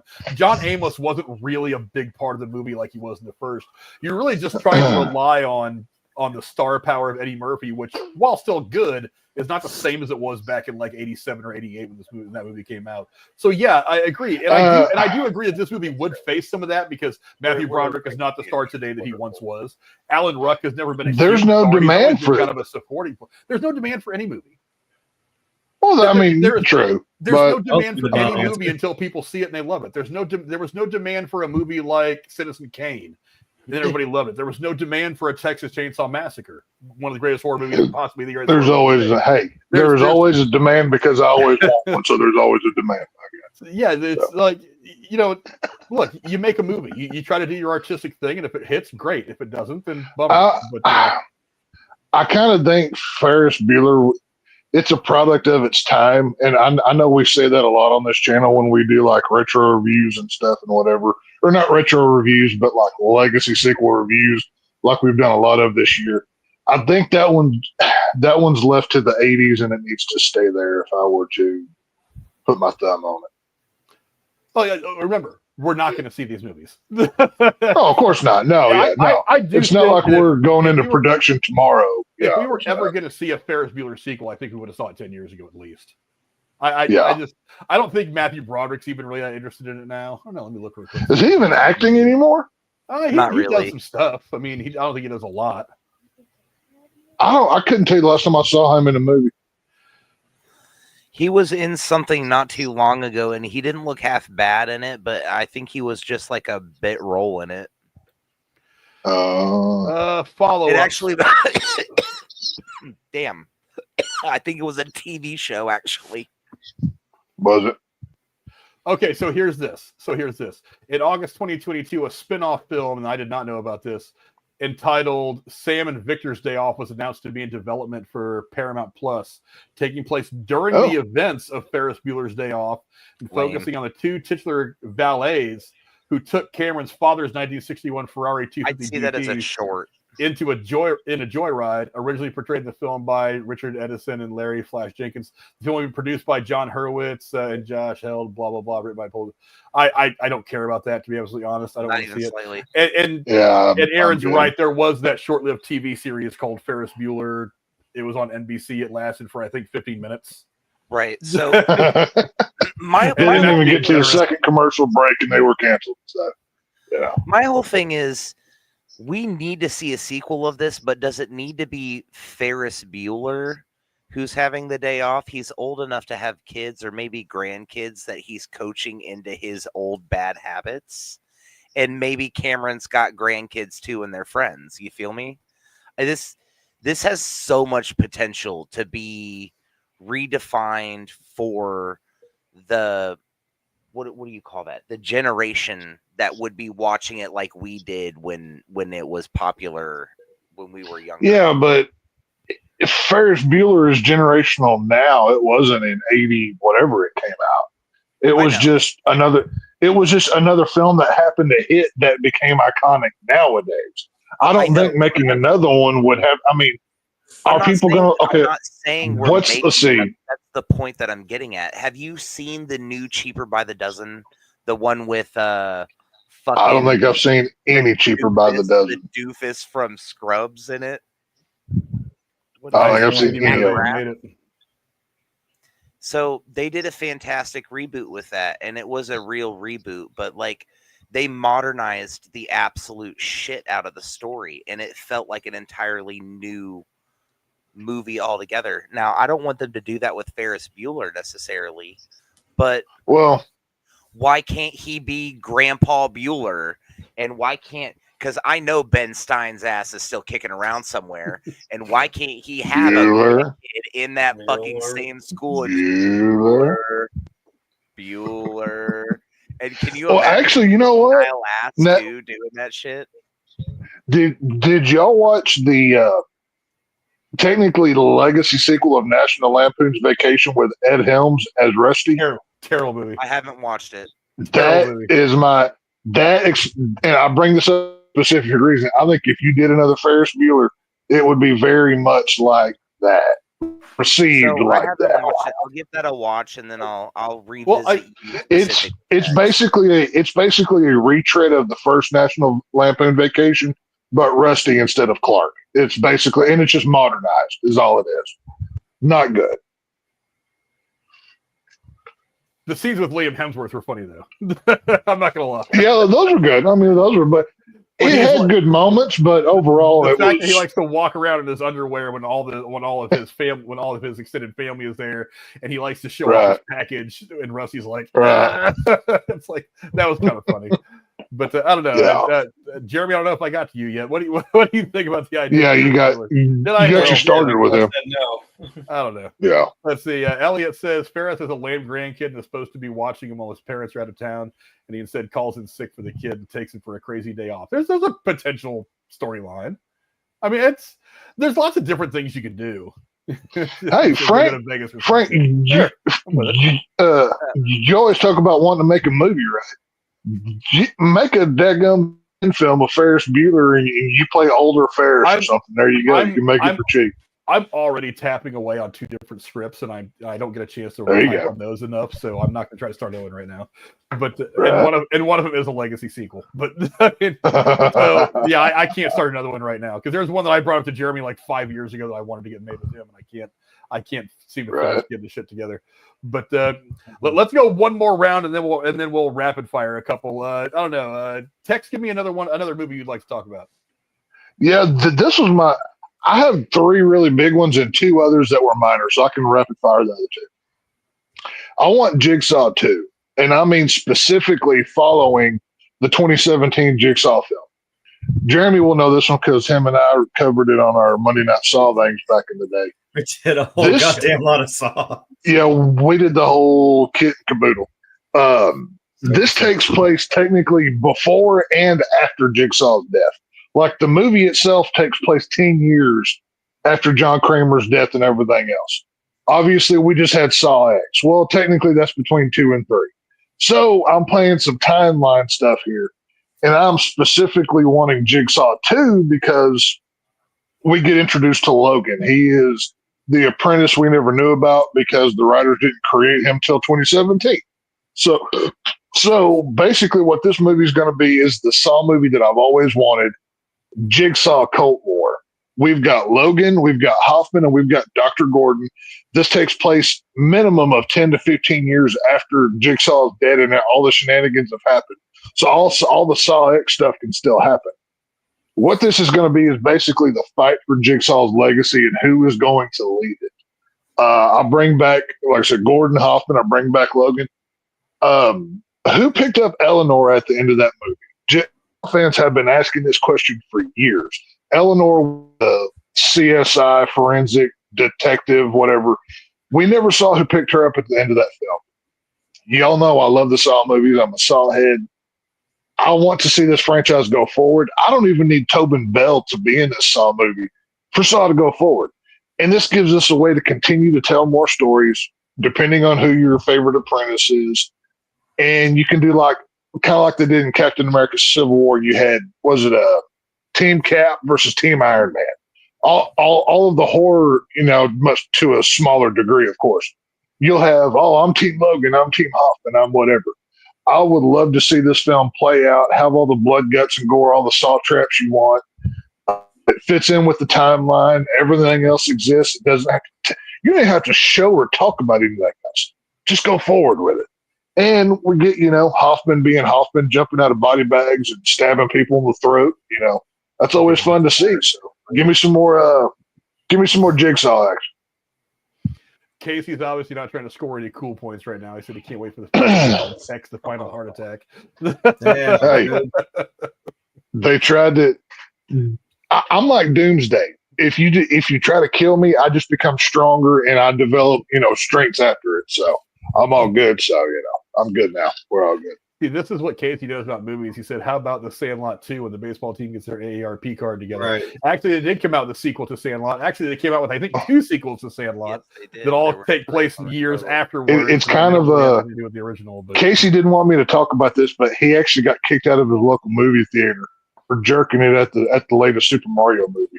So, I believe it. he didn't want me to tell anybody, but I believe it. I don't know. Hey, Ron. But yeah, Jigsaw 2. That's what I want. Jigsaw 2. Hey, Ron, what do you think about the idea of a sequel for Jigsaw 2?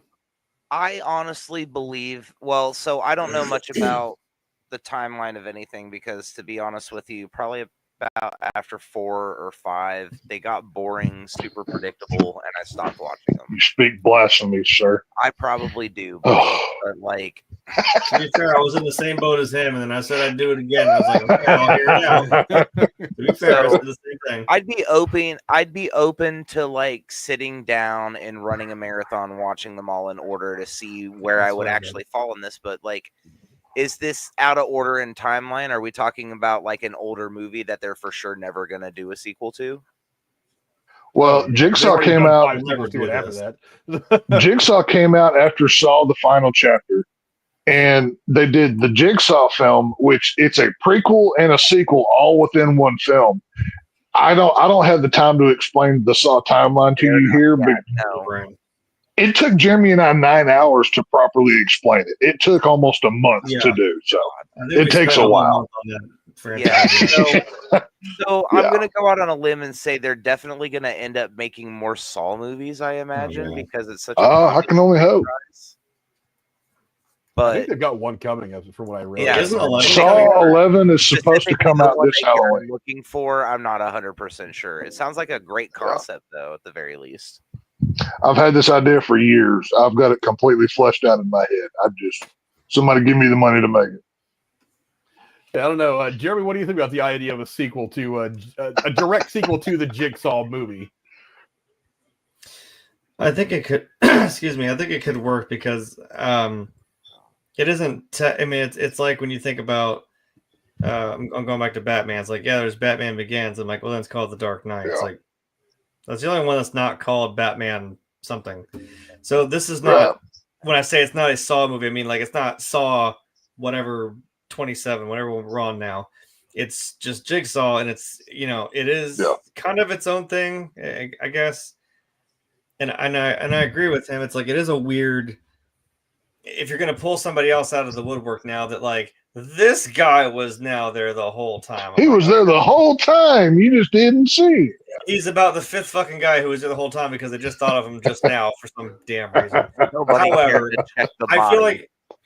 I feel like it was kind of dumb that they didn't really utilize that or capitalize on Logan's character, like Tex was saying. Like, well, I feel like he did have like from another show. Maybe not. He's a little different than Hoffman, but I'm like he has the same potential to be a powerhouse in that world going on from just John Kramer, right? Like there was a reason why Hoffman was the one that kind of ran with it because he knew. If you look at the different apprentices, like Amanda, their characteristics are different. Yeah. I think Logan had more of the potential to actually. Logan was the truest of all the apprentices to John Kramer. Hoffman was just a psycho killer that used John, and Amanda was a psychotic follower that couldn't. She almost looked at him as like a father/husband. So that's the it's kind of fun how they all play off of Jigsaw. I think she just kind of fangirled a little too much. She didn't really have the. She did. I hesitate to ask, but which one wore the boar head? That was they all do. Well, I thought she wore the pig mask the most. No, the pig mask was the pig because the year of the pig is rebirth. That's why John picked the pig mask. That's why he uses that throughout all of the stuff. But all of them have worn it at one point. Out loud, they can't hear this. Well, true. Like 3 of them did jump in. What movie was that? They all jumped out of nowhere and they reveal, "Hey, look, it's Dr. Gordon." I was like, that was at the end of Saw 3D where they lock up Hoffman in the bathroom now. Yeah. So it is all over the place. I think really, to me, the OG was her. But I think we didn't really explore that at all. We just kind of showed like, he's there. Okay. Well, Damn it. Technically, the reason why you don't see the Logan in the previous film storyline wise, because he was off overseas fighting the Iraq War. That's whenever timeline. That's why he wasn't there. But the story. Christ, how in depth is this goddamn universe? Holy shit! Well, I'll tell you what, Ron, you can go back a few months and you'll see. I'm gonna ask you guys have I'm assuming the videos up. There's a whole playlist. They did every Saw movie. If you can only jump in my head, all of that knowledge is here, my friend. It's all there. I've been so AFK, but I'm coming back. I'm back. I've been back. So yeah, here's my. I promise to be present. Yeah, that movie came out like after I had pretty much given up on the Saw franchise, because like Aaron's right, and I've said it before. It's like the problem with horror movies is you come out with the sequel every couple of years to the same character. It's really hard to keep it fresh. So it's like, okay, a new Saw movie. He traps all these people, these crazy contraptions. I'm like, that's the last 5 Saw movies. I need something to build on top of that. And that's the point, because like the fourth one is by the time, because I loved the first one. I thought the first one was fantastic. It was a crazy concept. It was grittier than most horror movies. Most horror movies, it's the rich kids at Crystal Lake being chased around by the crazy guy with the machete. But it was a very different concept. It was part torture, part choice. I mean, giving the people a choice as whether they would chop their leg off and live, or let the thing close on their brains and die. That was a very interesting thing. It was a lot more psychological than most slasher films. So it had the blood and the psychological stuff. But it just continuing the same movie over and over again, it gets old. And that's why about like at the same time Aaron did part 4, I was kind of like I need something newer. I need something to liven this old story up a bit, and especially when they killed Jigsaw, when they killed Saw 3. Yeah, it's just like how do you have 12 they should have never killed off Jigsaw. They should have never done that. There was the math didn't math on that one for me. Now the last Saw movie, the one that we reviewed, the last one we did, that was very much getting back to the core of what made the first one good. Not quite as good, I don't think, but still it got back to the core of what was good about it, which is why I liked it movie more than the last several. The problem is like you make a sequel to the movie 4 movies ago. You know, I talked about diluting the brand, like with having 12 Batman and 12 Spider-Man and whatever. It gets really hard when you convolute your universe like that. You don't even know where you're at in the timeline. I know. And now for somebody like Tex, who's like eats, sleeps, breathes, shits, and you know whatever. With these I could teach a college course on the universe of Saw. I've got the knowledge. It's easier for him to keep track of it, but as someone who's more of a casual fan, you're watching this, you're like, wait a minute, didn't he die 12 years ago? Or wasn't he just in Mexico like a week ago? But to be fair, the beauty of my film, even to the casual, be like, hey, didn't Jigsaw die 12 years ago? Yeah. He's also dead in my movie. I may not even have Tobin Bell appear in this movie because I've already got 3 of his other apprentices to take up that movie space. So I don't even need Tobin Bell. Like I said, it convolutes the story a little bit. You know what I mean? Elliot says they're going to make Saw movies so they heat death of the universe. Print that money. I hope so. Thank you. Hey, you know what? That's an interesting point, though. It's like I bitch a lot about the Fast and Furious movies. I think they should have died with Paul Walker. That's where the franchise died for me. They've gotten increasingly ridiculous as they've gone on. The first couple were the good ones when they were grounded. Now they're literally flying Fieros in space. That to me is just beyond the pale. I can't do it anymore. The only reason I went and watched the last one is because I felt obligated. The only thing that saved that movie to me was Jason Momoa is such a deliciously funny bad guy. But the next one, I'm still not sure it's even going to get made because they just know that it sucks. It's bad quality. But for a $500 million movie, it makes $1 billion at the box office because people are going to brainlessly go buy tickets to it. And I'm not going to lie, I can't say I wouldn't be their opening weekend to see fucking Fast and Furious 27 or whatever the hell's going to be next. You know what? Horror fans like me, if Saw 27 and a half is being announced, guess what? We're going to come out in droves and support this because genre fans like myself support our horror brands. That's why they're so iconic and they'll last as long as they do. But that does bring it down to making sure you're not spending too much money on the movie. Now, I don't think any of these Saw movies had crazy budgets, so I would imagine you could make it profitable. But no, keep it cheap, keep it low. That's the beauty of Saw. It's supposed to look bad. It's supposed to look grungy. It doesn't have to look like an Avengers movie clean. Keep it under 20 million, whatever it is, and you'll make a couple $100 million maybe, and you're good to go. So no big deal. I don't know. Aaron, give me one more movie that you would like to see a sequel to. So I'm gonna put my phone down for a second because if we're gonna get to the rapid fire phase, I have one more I'd really actually like to talk about that I actually stole out from under Jeremy, like he stole out from under me for League of Extraordinary Gentlemen. Yeah, if you say so, man. I have been absolutely in love with Nathan Fillion and Firefly, the whole franchise. The movie was fantastic.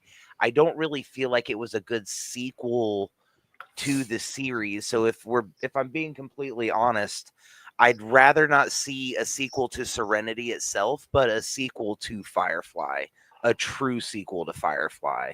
Wash can't be dead. We need to see Book actually come back and be Book. He can't be all cryptic and just fucking die. That was bullshit. But like, I mean, it's space cowboy opera. It's the best fucking thing on earth. I love this show. I am so mad and will always and forever be so fucking mad at Fox for canceling that show. Even though it had been canceled for how many years was it? It had been canceled for at least like 2 years before I even got to see it for the first time. But when I watched it all the way through, I was like, how dare they not have continued this masterpiece? The cast was brilliant. The fucking characters were perfect. The lore that's continued on just in the fandom is phenomenal. The references that Nathan Fillion's got in some of his other shows. He dressed up as Mal. I can't remember what show it was, but it was Castle, yeah. He dressed up as Mal for Halloween once, and his daughter was like, Dad, it's been like 8 years. Give it a rest. And he's like, I like it. It's what we need. I love it. And it's space cowboy opera, and I have to fucking have it. Jeremy, Yeah. I want to hear what you have to say because I know you wanted to go hard on this too. Jeremy, this is right in your wheelhouse. Go ahead. Right. And if I can push this up just a slight bit. I don't know if you can see it. Right about there. There's a Lego Serenity sitting right up there on my shelf now. Because nice. it's kind of hard to see, but the one ridiculous thing that I was allowed to put on the wedding registry, and what did I pick? I picked an entire. I mean, it's huge. It's it's no joke. It's an off-brand Lego, but for being off-brand, it was pretty damn solid. Of Serenity, that's what I picked. So, yes, of course, I love this series. I mean, to be fair, I only got into it. I mean, I won't say recently, but late 2010s, mid to late 2010s. But I saw it, and then I understood what people were saying all this time, and then I showed it to Rachel, and she even said like, subsequently she got louder after every episode, saying the same line, but again louder. But why did they cancel this show? It is so goddamn good. I'm like, I know. And then she refused to watch a movie for like 2 years because didn't want it to be over. I'm like, just watch the fucking movie, please. It's a bonus fucking episode, really. It's a whole ass full length bonus episode. And of course, yeah, they watch it now. They just actually, I very recently watched it, so I'm kind of glad we did this. It's still very fresh in my mind. I agree with that. Serenity is basically season 1.5. That's a good way to put it. Yeah. And as I didn't tell them anything about it because I'm like, I know they're already like, I don't want to watch it. I don't want to watch it. It's probably a joke, but it's probably really not. But I'm like, but if I told you two of the big things that happened in that movie, you wouldn't fucking watch it. If I would have told them Wash died, they wouldn't have watched it. I'm like, just hear me out and complete it. I wouldn't have either.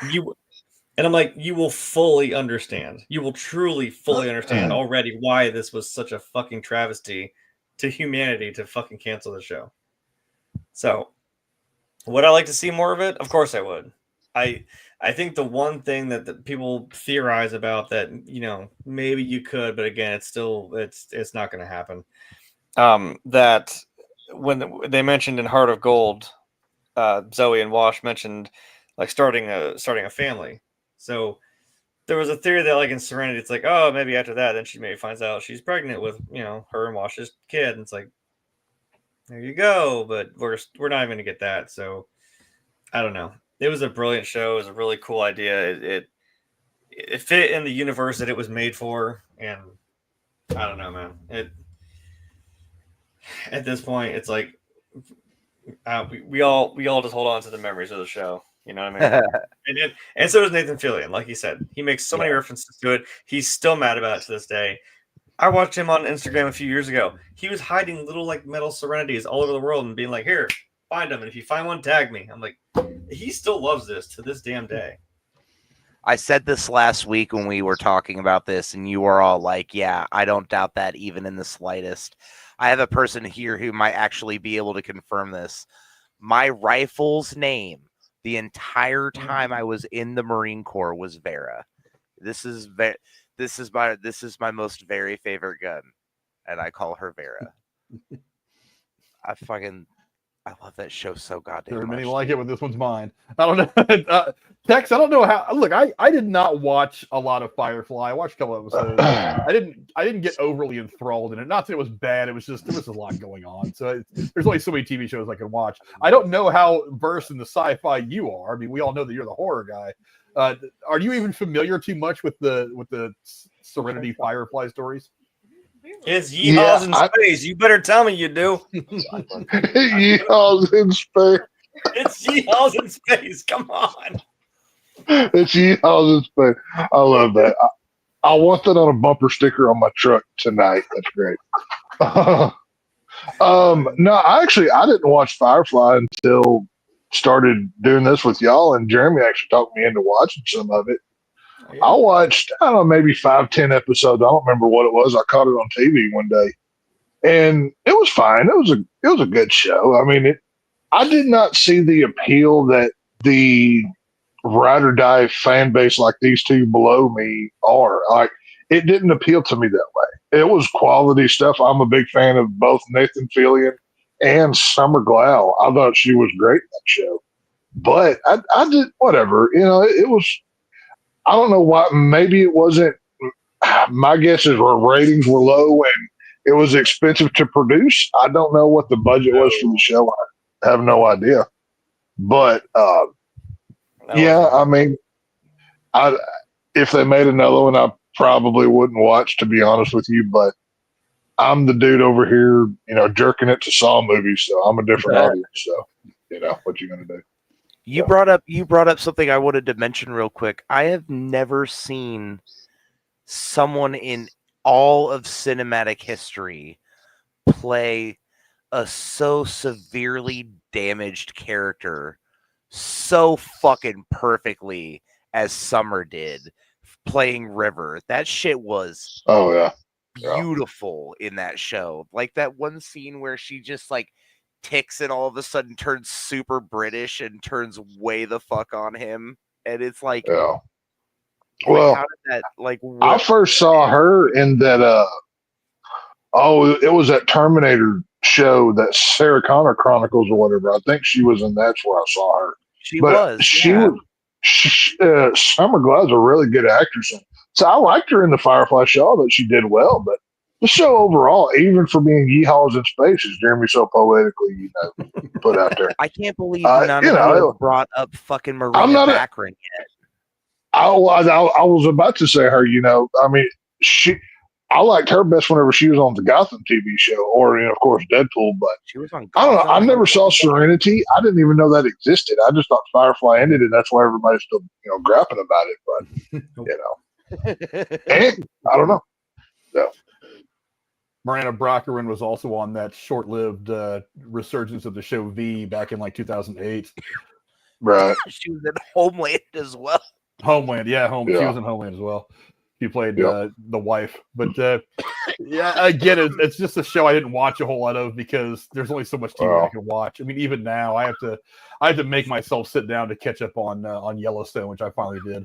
But and now I'm watching Landman, which is every bit as good. Thank you, Taylor Sheridan. I've heard Landman is good. I want to see that. I want to watch that. Billy Bob's a fucking G in that show, man.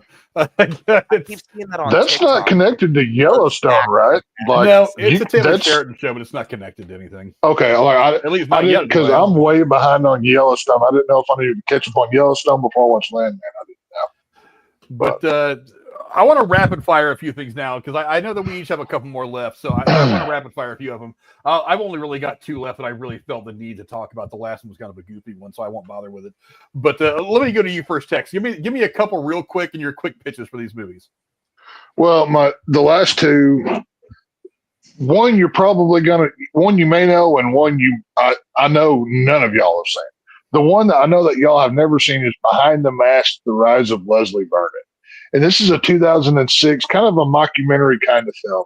Basically, what this is it's a world where all of the killers, like Michael, Jason, Freddy, Chucky, they're all real. Like it's our world.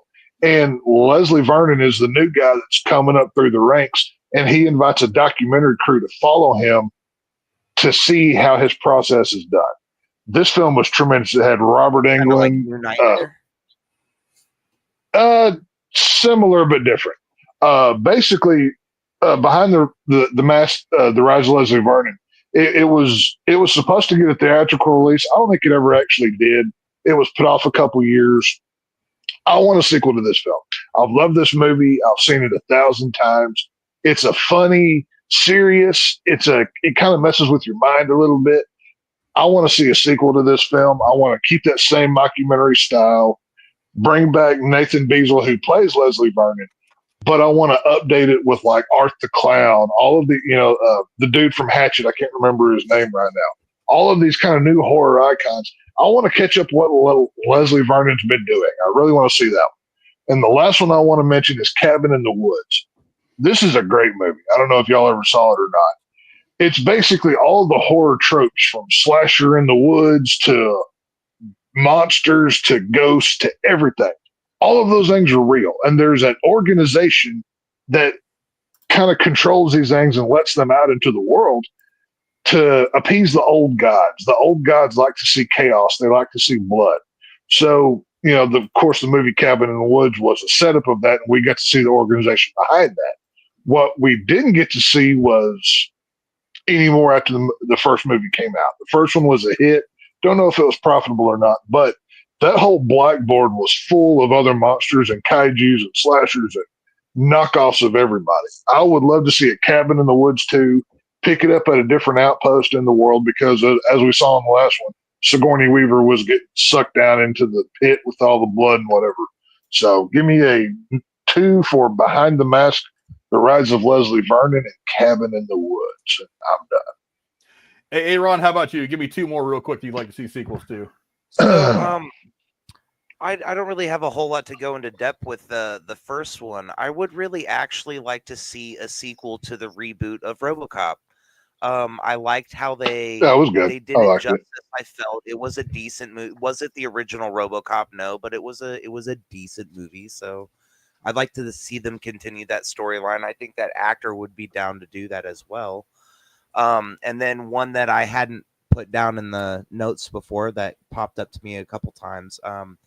I'd like to see a continuation of the original Punisher movie, not the Warzone, but the one where I can't remember what his name is. He played him so perfectly. I want to see Frank Castle come back in that capacity. That was Thomas Jane. Yeah. But that could be cool.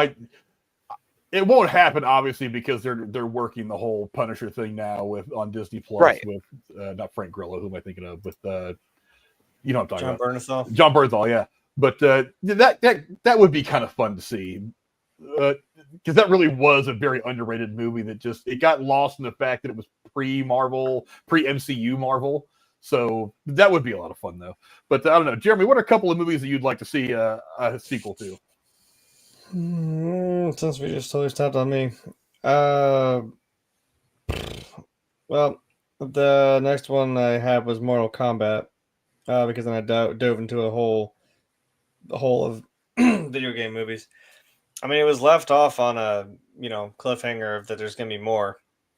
Because which Mortal Kombat are you talking about? The one that came out in like 20 whatever the fuck recently. Okay. We already got a sequel to. We don't. No. Yeah, not to the. Not a fan of the originals. or We whatever. already, no, I love the first one. The sequel that we got to that first one, no. I liked the it's sequel. not even bad enough Annihilation to was still be good. fantastic. No, 2 is god awful. 1 is still a fucking treasure. No, the one they I don't remade so. very recently. They left on Johnny Cage, and I'm like, okay, yeah, you can go down this route. You got your main core of these fighters here, and again, I think even in this, you had ones that were like obscure as shit from some of the other games, and I'm like, from like Blood Alliance, I'm like, no one would fucking know that unless you play these games. I'm like, you have a huge gallery of these fighters from this world that you could go for, and I was kind of excited to have seen the first one, and I feel like there's plenty of other places we can go. After this, we don't have to just have Scorpion and Sub-Zero fighting each other. You can bring in Shao Kahn. You can bring in Shinnok. You can bring in a whole bunch of damn Quan Chi. You can bring in plenty of these people to. They'll bring Smoke. My man Goro like so fucking dirty, man. Yeah, I'm just saying, there's plenty of these bad guys you can go down for sequels. So that's what I want to see. I think they are making the sequel. I hope so. I think I don't know if they've started filming it yet, but I think there's a tentative release date of sometime next year or 2026. I forget exactly when, because I was reading about it when you had texted me earlier that you wanted to put that on the list. I got to thinking, I was like, aren't they making that? Because I thought that they were, but I hadn't heard anything, so I didn't know. I think they are still working on it, so we'll probably end up seeing that one, which is fine by me because I like that Mortal Kombat movie. I thought it was a lot of fun, especially the opening scene. Awesome. That opening scene was fucking fire, man. It was awesome. But I'm going to age myself really bad here with the other two that I was going to talk about. One of them is E.T. I mean, come on. All those people are still alive. But he phoned home already. As far as legacy sequels go, look, UFOs are the thing again. They're having every other day. They're having some hearing on Capitol Hill about UFOs. It's in vogue again to be into UFOs. So why wouldn't something like that, a nice family-friendly movie where E.T. has to come back for something? Elliot is now off in his life. He's in his mid-late 50s. He's moved on from the events of when he was 10 years old and all this other shit. And E.T. just pops back into his life suddenly and upends it all. And it's another nice family journey. Look, he's still alive and kicking. I think he does mostly production stuff now. He doesn't do anything much in front of the camera, but he'd probably do it. I mean, he'd make money off it, Drew Barrymore's still out there, looks great. The guy that plays his brother, I forget his name, but I think he's doing a lot of production stuff now. Even Dee Wallace is still alive and looks fantastic. Just in the last, I think 8 or 9 months ago, she was on Mike Rosenbaum's podcast, the Inside of You with Mike Rosenbaum. Dee Wallace has been in a lot of horror stuff. Yeah, as well. she is a scream queen, very much in her own right. Yeah, and she still looks fantastic. I think she could be in the movie as well. Funny enough, to do. Laurie Strode's mom in Rob Zombie's Halloween. So we're wrapping it all up, folks. I really think there's an opportunity there. And to stick with the and I'm really going to age myself with this one, a movie that's almost as old as I am. To stick with the UFO theme is Close Encounters of the Third Kind. I mean, UFOs are all vogue again. Richard Dreyfuss is still out there acting. Terry Garr, unfortunately, passed away just recently. But yeah, even Stewart says the Close Encounters sequel would be better. Dude, I really do think that he could come back for whatever reason and see the modern world today, because when he left in 1977 in the timeline of the movie, there was no cell phones, no internet, no iPads, deep space communication wasn't really the thing that it is today. It wasn't the same as it is today. He would come back as kind of like a Captain America, as kind of a man out of time.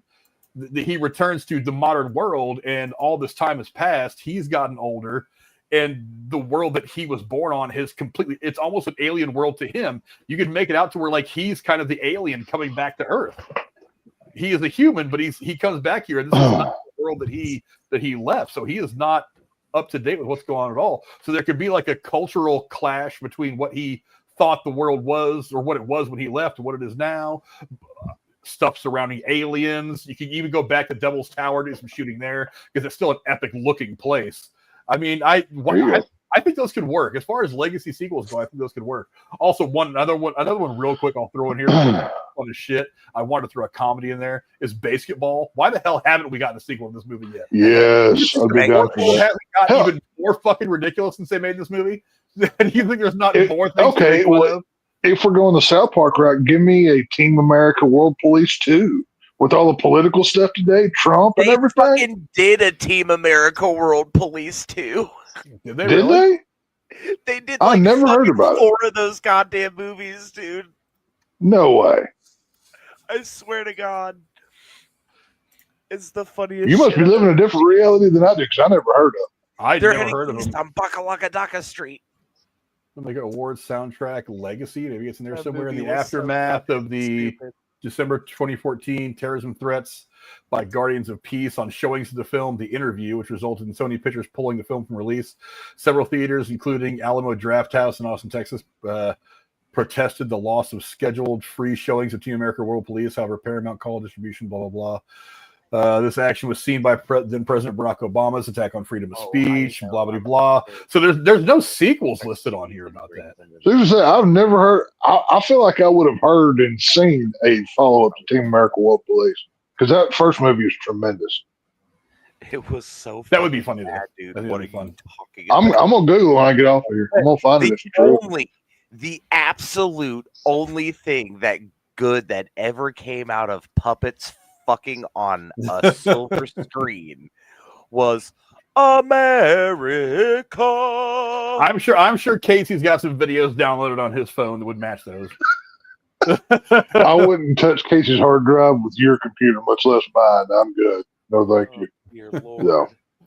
I But cannot that seems like a good place to start That wrapping things up, movie, because man. I got to get out of here and get to bed. But I want to thank my co-host for coming on here and having great conversations with me, as always, starting with my hetero life mate, Jeremy. Where can the folks at home find you, my friend? Right here. We're here Tuesday and Thursday doing whatever it is we do. I don't do anything else because it's the end of the year and I'm fucking tired. So. But are you a lazy content creator, though? That's what's important. Yeah, I mean, like I show up, but you know. Well, he's this time of year I give Jeremy a lot of slack because he spent the most of the last 4 months doing all the stuff at the haunt and all that. This year you had the added pressure of all this other little extracurricular stuff. He had his personal life, like a wedding.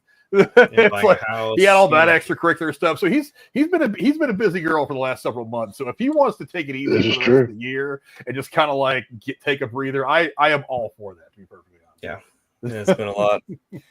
I was thinking about the other day that I was like, if I ever dig through this shit again, and it may have been right next to me, but if I find the capture card, I mean, maybe I'll start playing games or something. Because I mean, all you guys have is Casey, and you don't want that.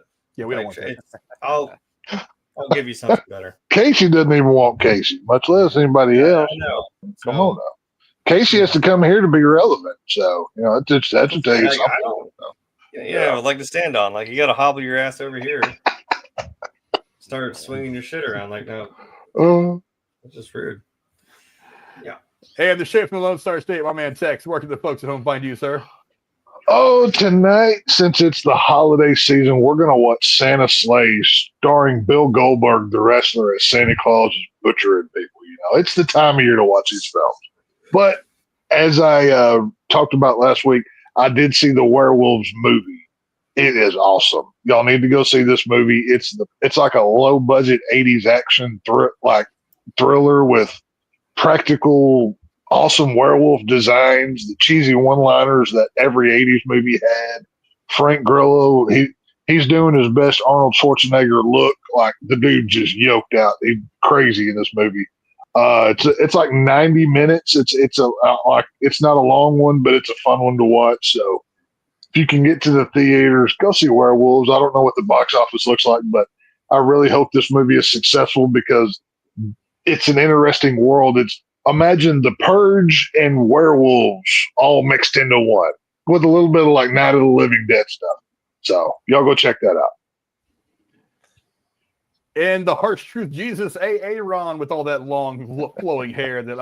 Did you untie your hair from the braids? Is that why it's all long now? Or it actually fell out quite some time ago. So yeah, that's pretty much what happened. I'm trying to get it redone again, but I am way way too uncoordinated to do it myself, to be completely honest with you. So I'm getting some assistance with that here pretty soon. But you can always find me here. I mean, not always, but from here on out, I think I'm trying to make it so that I'm here every Tuesday and Thursday, man. I don't really know that I'm actually going to be able to launch my own channel, but I hope that I get there with it eventually. I want to do my crazy conspiracy theory stuff, but maybe not. I just really don't know yet. 7-Eleven is an inside job. You have to go in there to make 7-Eleven was an inside job. It was, Have you? no, it was a part-time job. It was a part-time job.